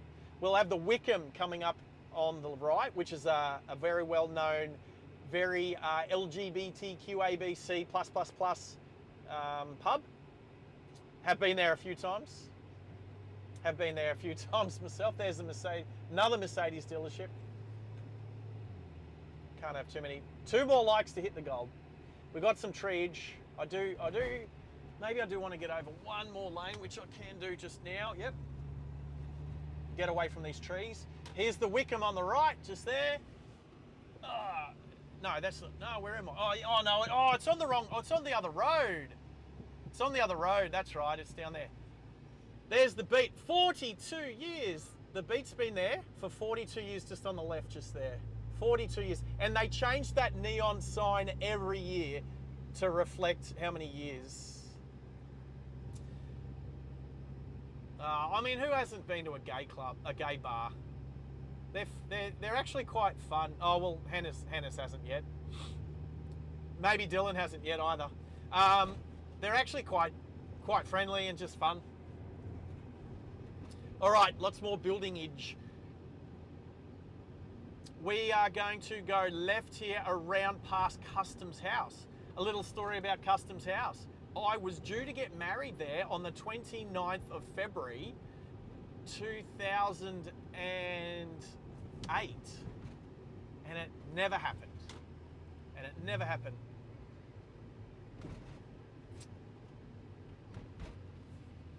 happened because I dodged a bullet. I really like that building in front. So if we get a bit of glitching, it's we got too much buildingage. Marriott Hotel on the left here. Yeah, we're gonna get it, but not yet. We're going all right. Yeah, Wickham. Yes, there is a Wickham Terrace, definitely. Yeah, I've stayed at a hotel up on Wickham Terrace. It was the first night I ever joined the army, just near the windmill, up on Wickham Terrace. The Mill. It's called the Mill. The hotel, the Mill Hotel, something like that. No, I'm not going to go over the bridge. We're going up to Mount Cootha, so we're gonna go past 4X. We're going to go past 4X. We're going to go past 4X. So we're just about to go past. So as we straighten up through here, Customs House is directly in front right there, in between the tall buildings. I was supposed to get married there 20 odd years ago and it never happened. Dodged a bullet. But beautiful old building, Customs House there. It belongs to Queensland University now, I believe, and they run a restaurant out of there. But the building I do want to move to, let's just say if the stream does very well, the building I do, straight ahead of us, they're rebuilding. We're back. What's directly in front of us called again, Hannes? Eagle Street. Is it Eagle Street? What's the Riverside? Eagle Street Pier, and everything in front of us is being rebuilt. So yeah. Oh, this all got flooded in the 2011 floods. It's got crazy through here, yeah. Getting a full red light. We'll have pedestrians. So Riparian Plaza, if you turn left and go down there, that goes to all the underground car parking below the river, like the high water mark. But if you go back and go up the other way, you go up. So Riparian Plaza has 1, 2, 3, 4, 5, 6 levels of car parking for the residents, and then a whole bunch of commercial, and then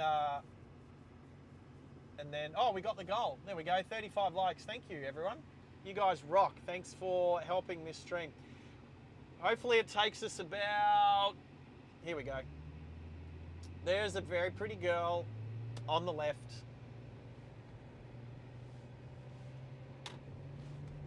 Wow. She's got sound cancelling headphones on. Oh, Audi R8, yay. Beautiful on the left there, Audi R8. Audi R8. Yum, yum, yum. It's in matte gunmetal grey. Beautiful.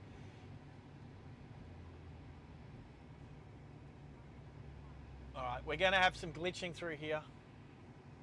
We're having some glitching through here. But we hopefully won't be here for too long. What? Go the Blues? No way. No way. We're going past Suncorp Stadium and Forex. Go the Maroons. All right, lots of trees. Yeah, we're gonna go up here and turn right. Yeah, we're gonna go up. How's this number plate? What's this guy's number plate? He's got 7 Fs. This guy paid, hopefully you still see, this guy paid $3,500 to have 7 Fs on his number plate. Hopefully it makes sense to him. Oh, we've dropped. Oh, we're back. We've dropped, we're back. You know what it is? It's the satellites. It's the Starlink satellites. I'm looking up through the sunroof. I've got like about 5 degrees of sky. There's buildings, and a tree. And why are you moving forward, Mercedes? When you say I'm going very, very slowly, Max, I wasn't moving. Oh, we're going to get stuck. We're going to get stuck under trees. Oh, Cal's on board. Oh, I'm going to glitch right out here. We're stuck under trees, man. No, we've achieved our goal. Don't move the goal. Don't move the goal. Don't move the goal. The goal's been set. We've achieved the goal. Anything above the goal is just more awesomeness. Don't forget, Cal, don't forget to hit the thumbs up, Cal. Cal's the what? Yes, the cherry on top of the cupcake, as Hannah's is saying.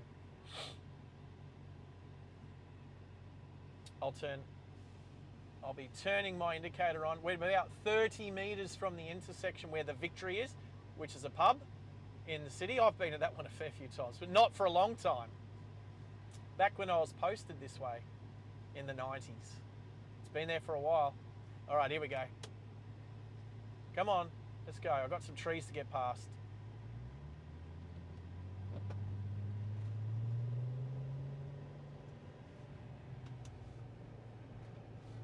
All right, no trees above us now.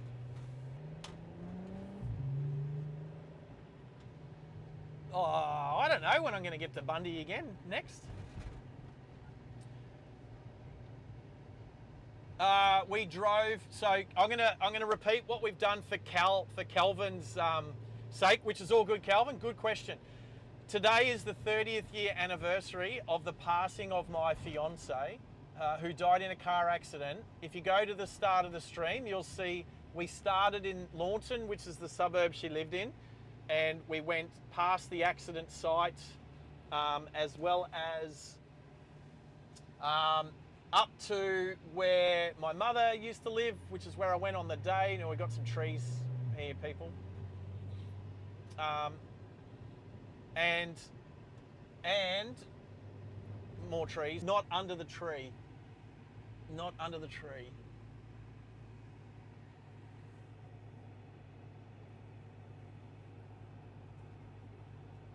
Yeah, because there's so many trees still, Pickle. And so we're just commemorating my late fiance's life through this live stream today. And we went out to Bribey Island, which is where she was when I met her. I haven't laid what I usually do is lay flowers. Yeah, right. We should be okay now, Pickle. A few bridges, but a bit better. Let this motorcycle, the Ducati, let him get in front. And then we're going to, it's called the Riverside Expressway. I'm gonna need to come across one more lane, just here.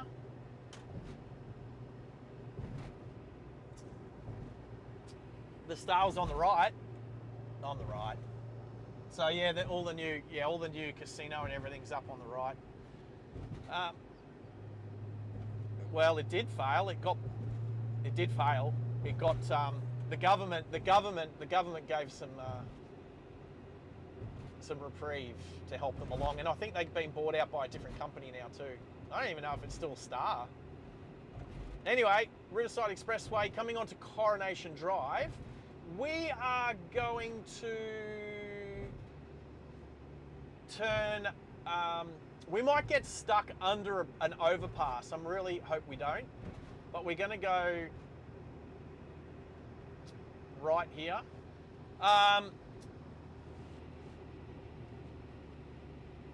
Well, it's hard to know exactly where the accident site is now that all the crosses were knocked down. You're right, but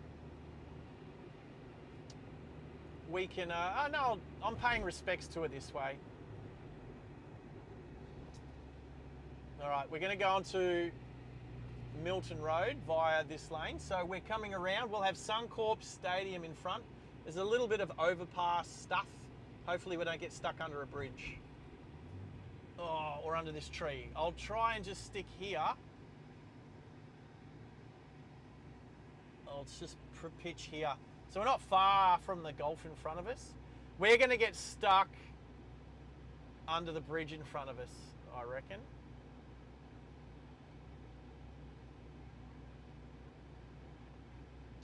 Those crosses were there for 29 years, and about a year ago, I went and picked them up off the ground.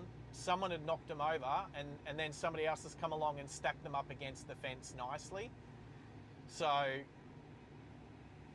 yeah, so I've got them at home. I've got them at my house, at my place. So I am going to get stuck under this bridge up ahead, people, so bear with me. Oh, look, I'm going to try. I don't know. Can I do I'm not sure if I can put it across to... I don't actually have my 5G. So I can try and put it to my phone. To the hotspot.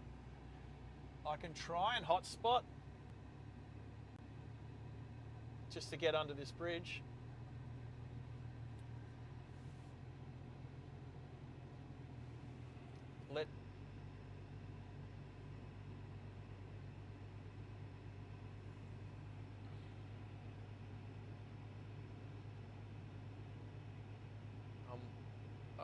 All right, so we are on hotspot. We're back. That didn't take long. That was all right, that worked. So we're hotspotting to my iPhone at the moment. So when we get stuck under this bridge up here, we should be okay. And then you'll see Suncorp Stadium open up in front of us, which is the home of the mighty Brisbane Broncos. Hello, train. The premiers of the NRL. Woo! Go Brisbane! Both male and female teams. The Reds? No, this isn't the Dolphins' home ground, but it is their pseudo home ground.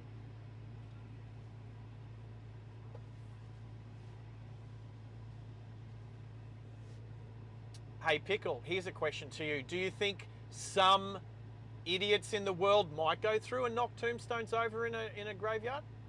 There are some disrespectful, selfish pieces of crap out there in the world, and that's the type of person who probably knocked knock the. Think about all the youth crime we have today compared to 30 years ago. It's out of control. It's out of control. And this is a warning, Pickle. Don't you be that person. I don't want to see you getting into trouble for youth crime, just like Hennes has been a good fella.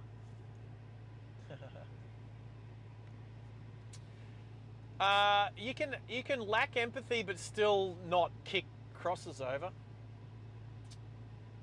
What was the question? Was there a question? I just said don't get involved with youth crime.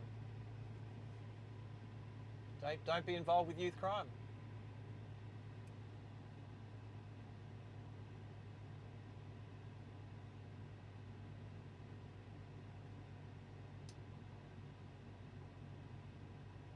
Well, either way, between Pickle, all I'm saying to Dill Pickle, Cal, I don't know that Cal knows. Dill Pickle's my nephew, so I'm letting him know not to be involved with youth crime. DML. Yeah, that's correct, DML. Absolutely. No, it's just a stop sign here. Just a stop sign. I'm stopping. I'm stopping, and now I'm going. Guess what? 4X! Woohoo! Hey, I give a 4X, okay? I give a 4X. Actually, I don't like, well, that's the ad for 4X for any of my American friends and Canadian friends that might still be on. 4X, yeah, sure. Someone from Sydney might say, oh, that's because they can't spell beer. I don't like 4X's beer, but they've just started making a ginger beer and it's great. So now I drink 4X. It used to be Castlemaine Perkins. Is it still Castlemaine Perkins? It might have been sold. Might have been sold off. Here we are, 4X. I don't need to take off my belt. I just need to use my words. I just need to use my words. I don't want my pants to fall off. It's an easy choice. Behave yourself, and I'll be one of your best friends. So that means no riding those electric scooters over 25 kilometers an hour, or those electric motorcycles.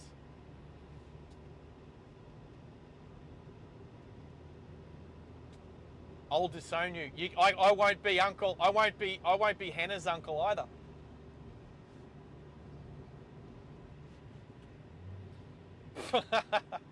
The conversation between my mods on the Discord is funny. All right, how are we doing? Are we doing all right? I don't think I can watch. Not sure that I can play. Yeah, we're on the 5G. We're on the 5G. There might be some treeage going up Mount Cootha, so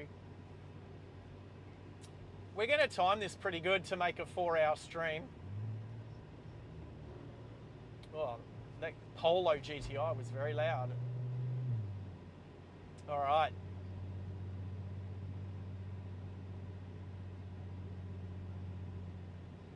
Dill Pickle, I told you earlier how to become a mod.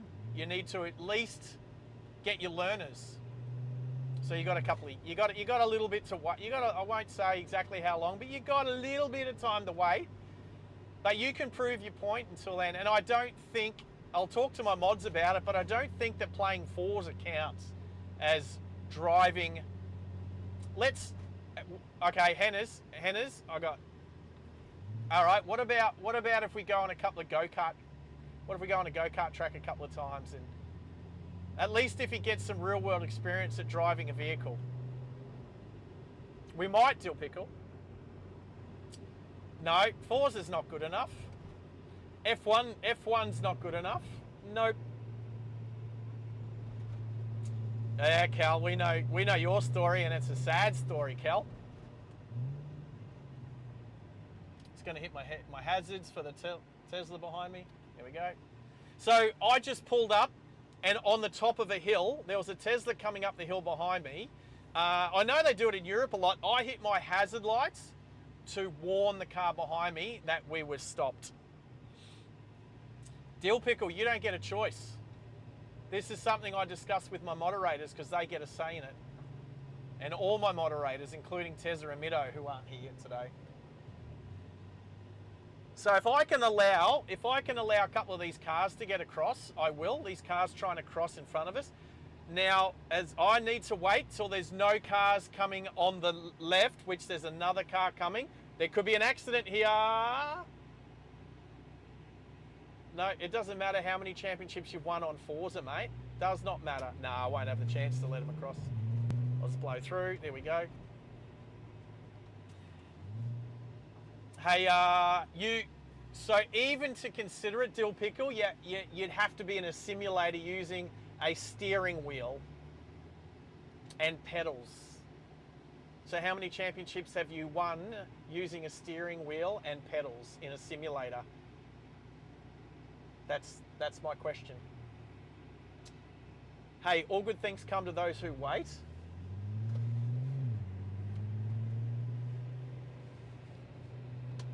Indicating off the roundabout. Now I need to get across. I need to get across 2 lanes. I need to get across 2 lanes. So you ready to change? And then, well, I'll cross 1 lane and then, all right, and turning right up Mount Cootha. On whose simulator? Do you have a simulator at home, mate? That's pretty cool if you do. Good on you. Anyway, don't rush it, don't push it. All good things come to those who wait. I've had plenty of other people ask to be moderators on this channel, and it's not going to happen. Firstly, we don't need anybody else at the moment. The next thing is, what's that, Max? Oh, Jaguar. That's right. The more somebody asks to be a moderator, the less... Max, did you ask me or did I ask you? I asked Max, I asked Hennes, I asked Tezza, and I asked Mido. None of those guys asked me. The best way, Max just said this in my ear, the best way to become a moderator, the best way to not become a moderator is to keep asking.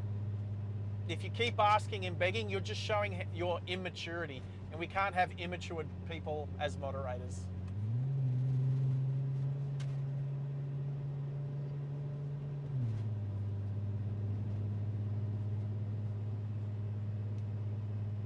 So you need to be invited, and it's a question. I remember when I asked Hennes, I asked about Hennes. I asked Mido, well actually, yeah, let it be chill and wait. Well, that's exactly right, Dill Pickle. You'll get more respect from me and the other moderators if you do a good job as a subscriber and welcome. If you welcome people to the channel, yep. If you start acting immature, it'll just push yourself back. And that we don't want to see that. So just be mature. Remember, there's a time to be immature. No, we didn't go past the TV stations. I probably could have or should have. We're coming up the front way, not the back way. I don't know how the 5... Yeah, there is. I don't know how well the 5G is going to work up here. Hey, do you know I just realised? It's a bit glitchy.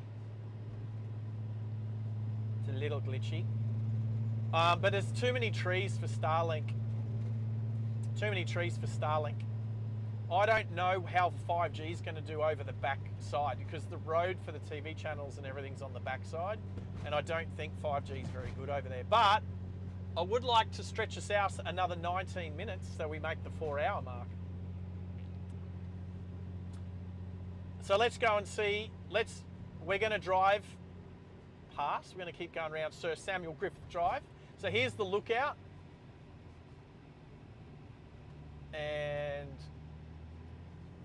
looks pretty busy. Oh yeah.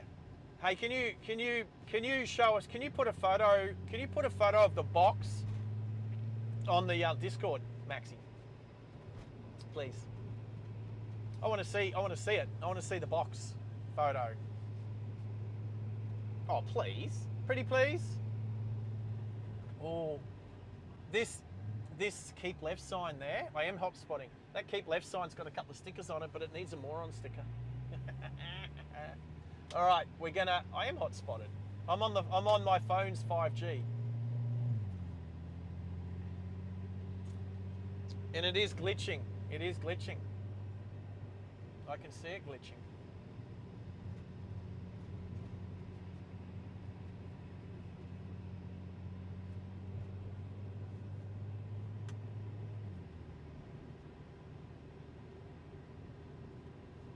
Carl, we'll find out how good 5G is up here.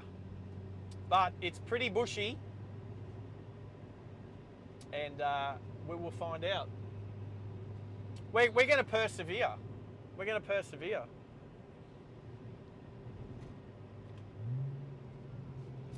Pickle, I'm happy to talk to you about it off stream, about things like that. So some things are good to talk on stream. Some detailed stuff is good not to talk on stream. I don't talk about the detailed stuff with my crew, with the pit crew.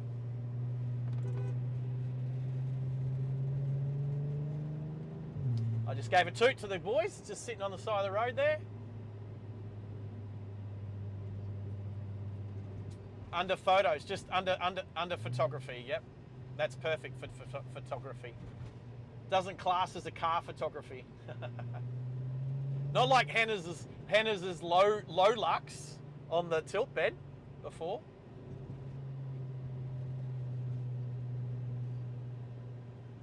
Oh, you got to turn it up. You got to. Can you? What phone did you do it with your phone?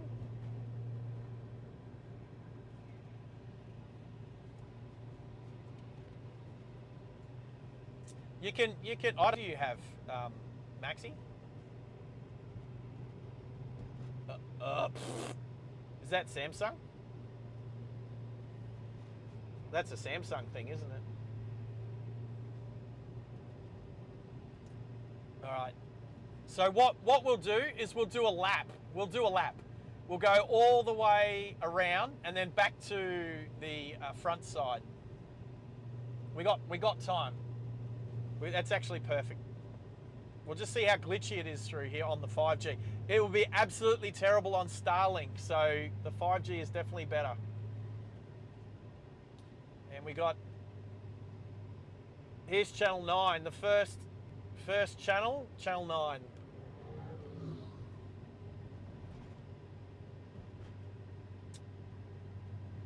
Maxi doesn't like channel 9. There's the tower up there. Oh, it's so tall. I think the last time I drove through here, it was very foggy, and the light towers have the strobes on top, and it was so bright in the fog. There we go, the base of the tower. And if I look out to the right, I can see the other towers coming up. There's no one behind. I think there's a Camry turning off. The Camry's about to pull off.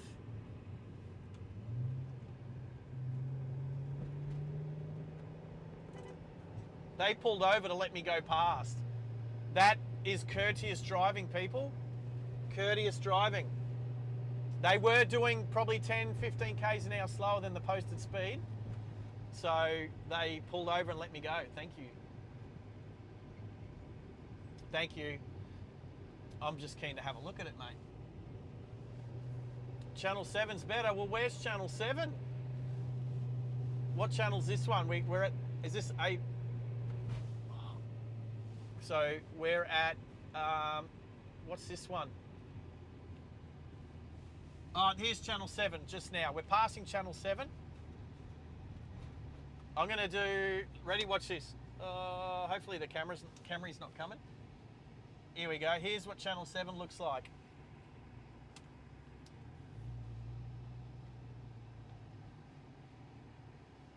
There we go. The Camry's in front again now, but that's okay because we're not driving terribly fast.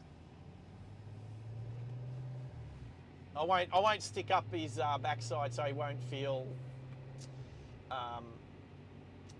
intimidated. How's that? And we got a bit of a park here on the right as well, just near Channel 7. I went to Channel 7 as a school trip.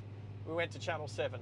I saw back then, for those who can remember, they had the sound stage, or the set for Boris's Breakfast Club in there. I remember going. All right, we got another tower on our right now. I think this one might be SBS. Have a look. What's this one? Channel 2, ABC. So ABC on our right, and then this tower just here, that tower, oh, it's up there. This one is Channel 10, Paramount. So that's Channel 10, Paramount, blah, blah, blah. Whatever they call themselves now. Or it used to be Channel 10. It used to be TVO back in the day. TVO. Max will remember TVO.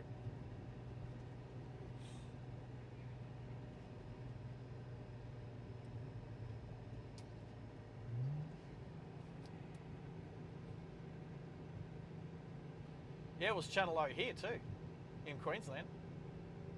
And they went from Channel O, it went from Channel O to TVO and then Channel 10. How's these guys? This is live. Hey Butsy, we're live. This is live, Butsy. Hey.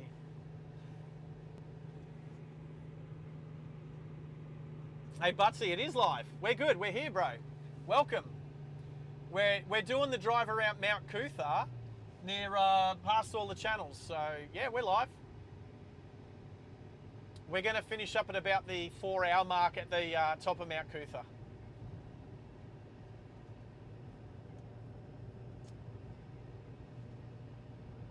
Oh yeah, they're big towers. They're big towers. They can be seen from. You can see them from all over Brisbane. Yeah. You're not 40 k's away. Yeah, if you're north and east and south, you can see the TV towers from everywhere. You can't really see them from the west side of Mount Cootha though. Not really. How's all the cyclists? Well, depends where you are. Too many cyclists. Oh, sounds good. Too many cyclists. Well, not too many, but a fair few. Considering most cyclists would be riding at 00:00 in the morning on a Saturday. There we go. We're getting picture back now. This is going to time perfect. I wanted it to be a bit OCD when it comes to timings for the streams. We'll knock this out. We'll knock this out at the 4-hour mark. Only 2 viewers? No, there's more. There's more. YouTube just needs to pick it all back up. We'll go up and see how many car parks are up at the lookout. And if there's not many, we'll come back down. We'll come back down to the car park down here. It'll climb. It'll be all right. Pickle. Don't sweat it.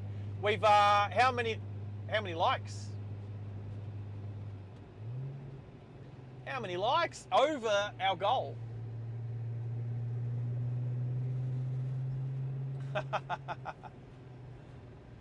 Butsy, Dylan, you guys are funny. Oh.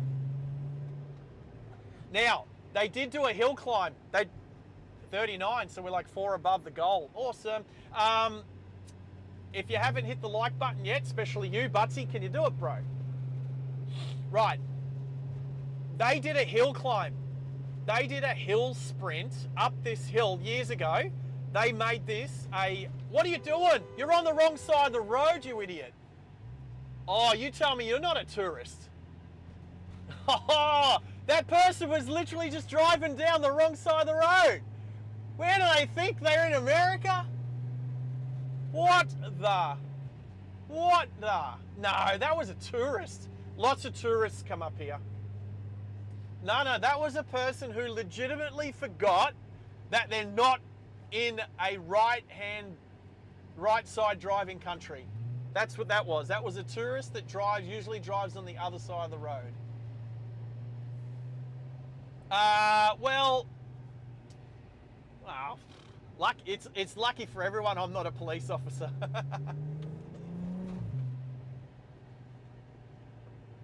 Oh, that's a short. Yeah, well, that's right near the end, so that's easy to find, that one. That's easy to find.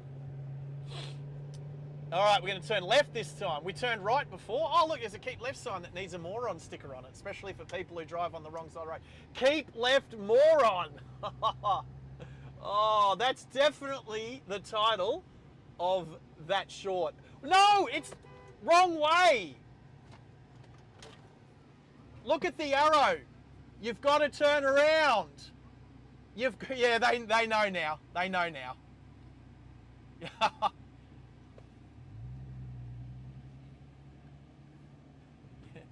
Yeah, you definitely need to do a U-turn, brother. There we go.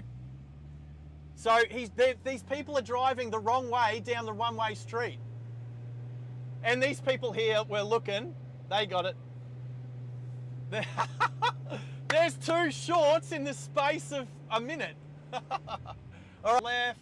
The Audi that was behind us have pulled over. I'm just going to look and see if there's any car parks just along here on the left.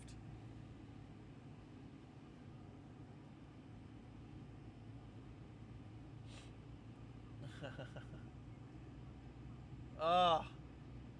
All right. Now I could park here, but there's no view from here, so I'm not going to park just here. We're going to go back down to where there's at least a little bit of a view, and we'll get us as close to 4 hours as possible. All right. Now this is what happens. This is what happens when people who don't grow up in a particular country are driving there. We're good ending to the stream today. You know what? I'd say if Lou was here with us today, I reckon she'd be pretty proud of where we're taking the channel with the road safety and road rules, driver etiquette, and motoring culture. So yeah, I'll probably put those shorts up one at a time over the next couple of days. Oh, at least 4 shorts from today, like worthy shorts as well. About 4 worthy shorts. One at the 2 hour 3 minute mark. I remember that one, Maxie. That's all right. I'll watch this stream back to make sure, because sometimes if you lose a few minutes, well, not sometimes. Thanks, Pickle. Yeah, Lou would be proud of where we're going with the channel. And I do it, today's drive is in honor of her. I'm going to let this cyclist go past. Yep, there we go. I'm letting that cyclist go past. They're going to be doing, down that way. That's all right. That's cool. There was a speed camera down that back road once, and yeah, I found it. Anyway. Oh, that was a bad thing. That was a bad thing. So it's a really good view. All right, so some people might think this is 2 lanes, but that's actually a shoulder because the cyclists like to use it. That's not 2 lanes down there. All right, there is absolutely no cars in the car park here. A lot of people park here and make out. Oh, all right, so I'm trying to find a good view of the city.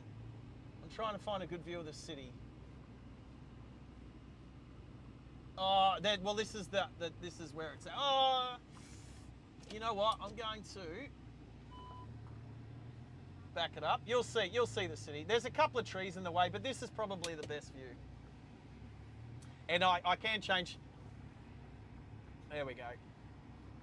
There we go. Remind me not to drive forward off the ledge. All right. Don't drive forward. I'm going to zoom in. There we go. All right. All right. Hey, what have we done? We've done 3 hours and 59 minutes. Now, I'm happy to go a couple of minutes over because we'll probably lose a couple of minutes when the video processes. I am going to change back to Starlink. Police on Mount Cootha. Police motorcyclist on Mount Cootha. Come back. Come back. Come back live stream. There we go. We're coming back.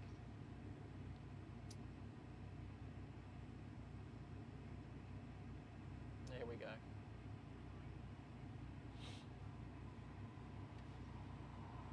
Sorry, Gertrude was talking. Hannah's.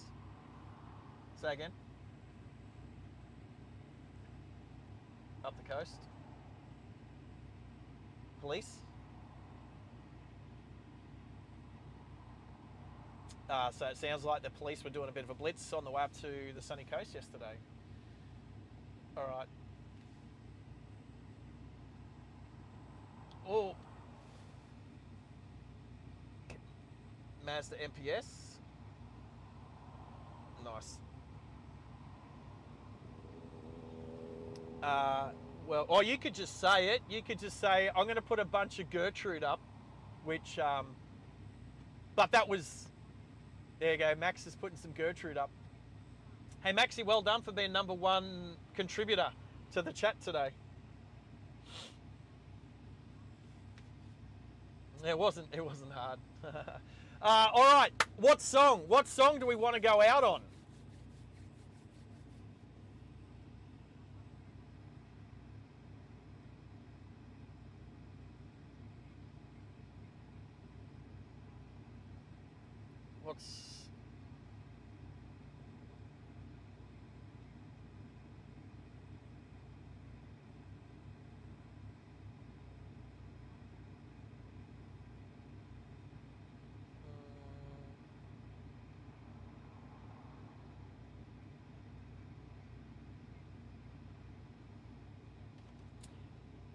Yeah, you can put all those links up. All right, so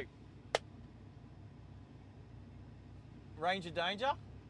Well, you're the only one who's contributed to, so we can play Ranger Danger for sure. All right, everybody, I just want to thank. Oh, it is a funny song, and we'll put it up. We'll put it up. I'm going to windscreen wipe it because it's a bit of fog. I've got the aircon. I'll turn the aircon off.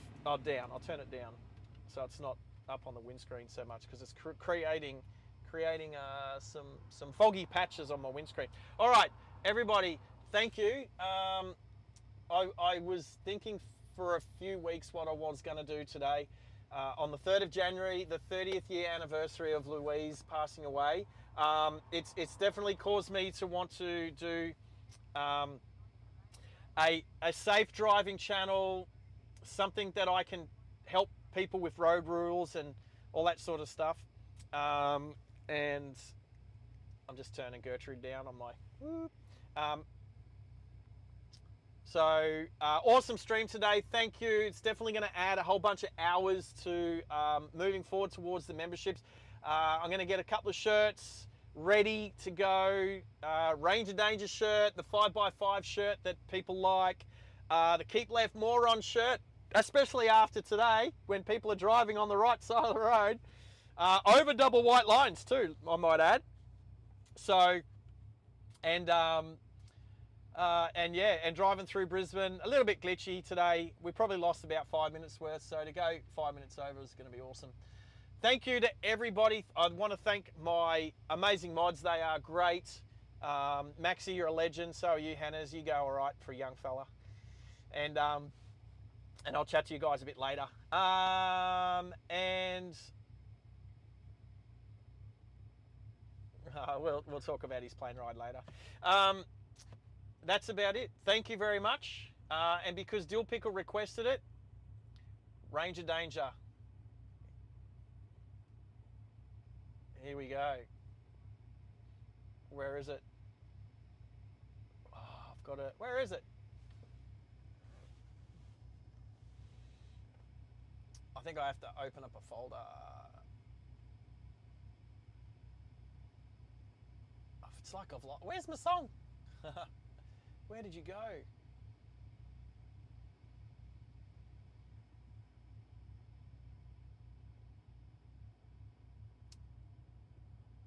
I don't know.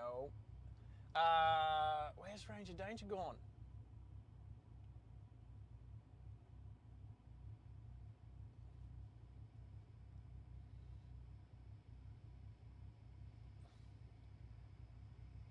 I can't find it.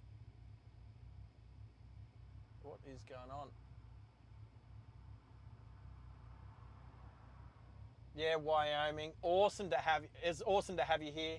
Thank you. Appreciate ya. You're awesome. Where's my song gone? I can't find my song. It's like it's been deleted off of my.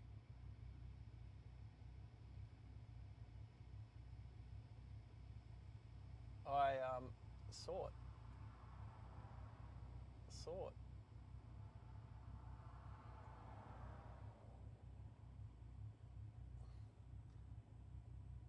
I got this one. There's a snake in my boot. Someone from Bobby's channel. Oh, that's right, because I had a snake in my boot once. That's a good one. I don't know. I don't know where it's gone.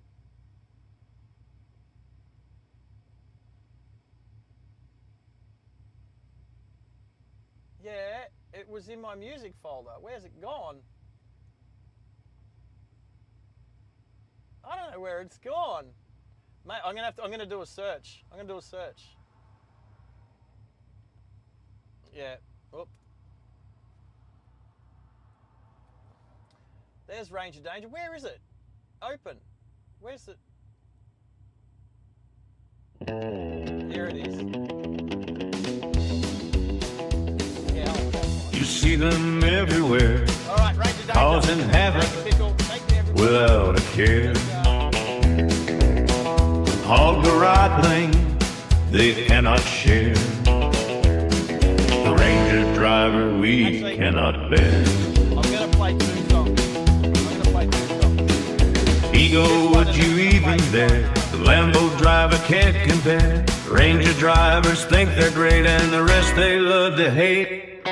Watch them drive like idiots, causing lots of accidents. On our roads they are a curse. Ranger drivers are the worst.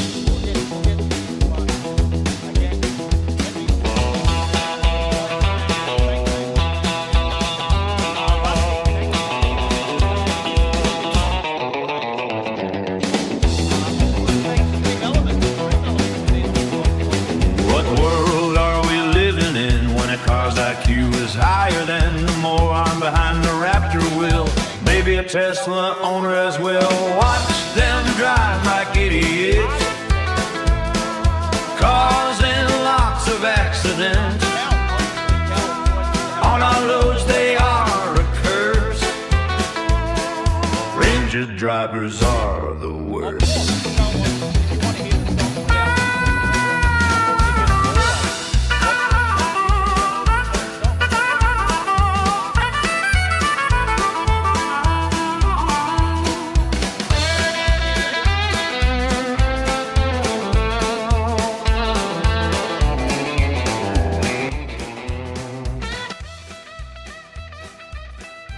Because the music's so loud, people. All good. All good. Watch them drive like idiots, causing lots of accidents. On our roads they are a curse. Ranger drivers are the worst. Watch them drive like idiots, causing lots of accidents. On our roads they are a curse. Ranger drivers are the worst. Ranger danger, Ranger danger.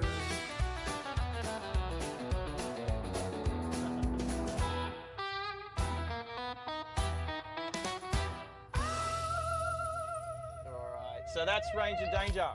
But I am going to see us out with a different song, and this will make sense. So I will see us out with a song that I've made. It's just an instrumental. It's called Sayonara, and this is saying sayonara to Louise. It's been 30 years, but I think it's appropriate. So let's bring that one up when I can press the right buttons.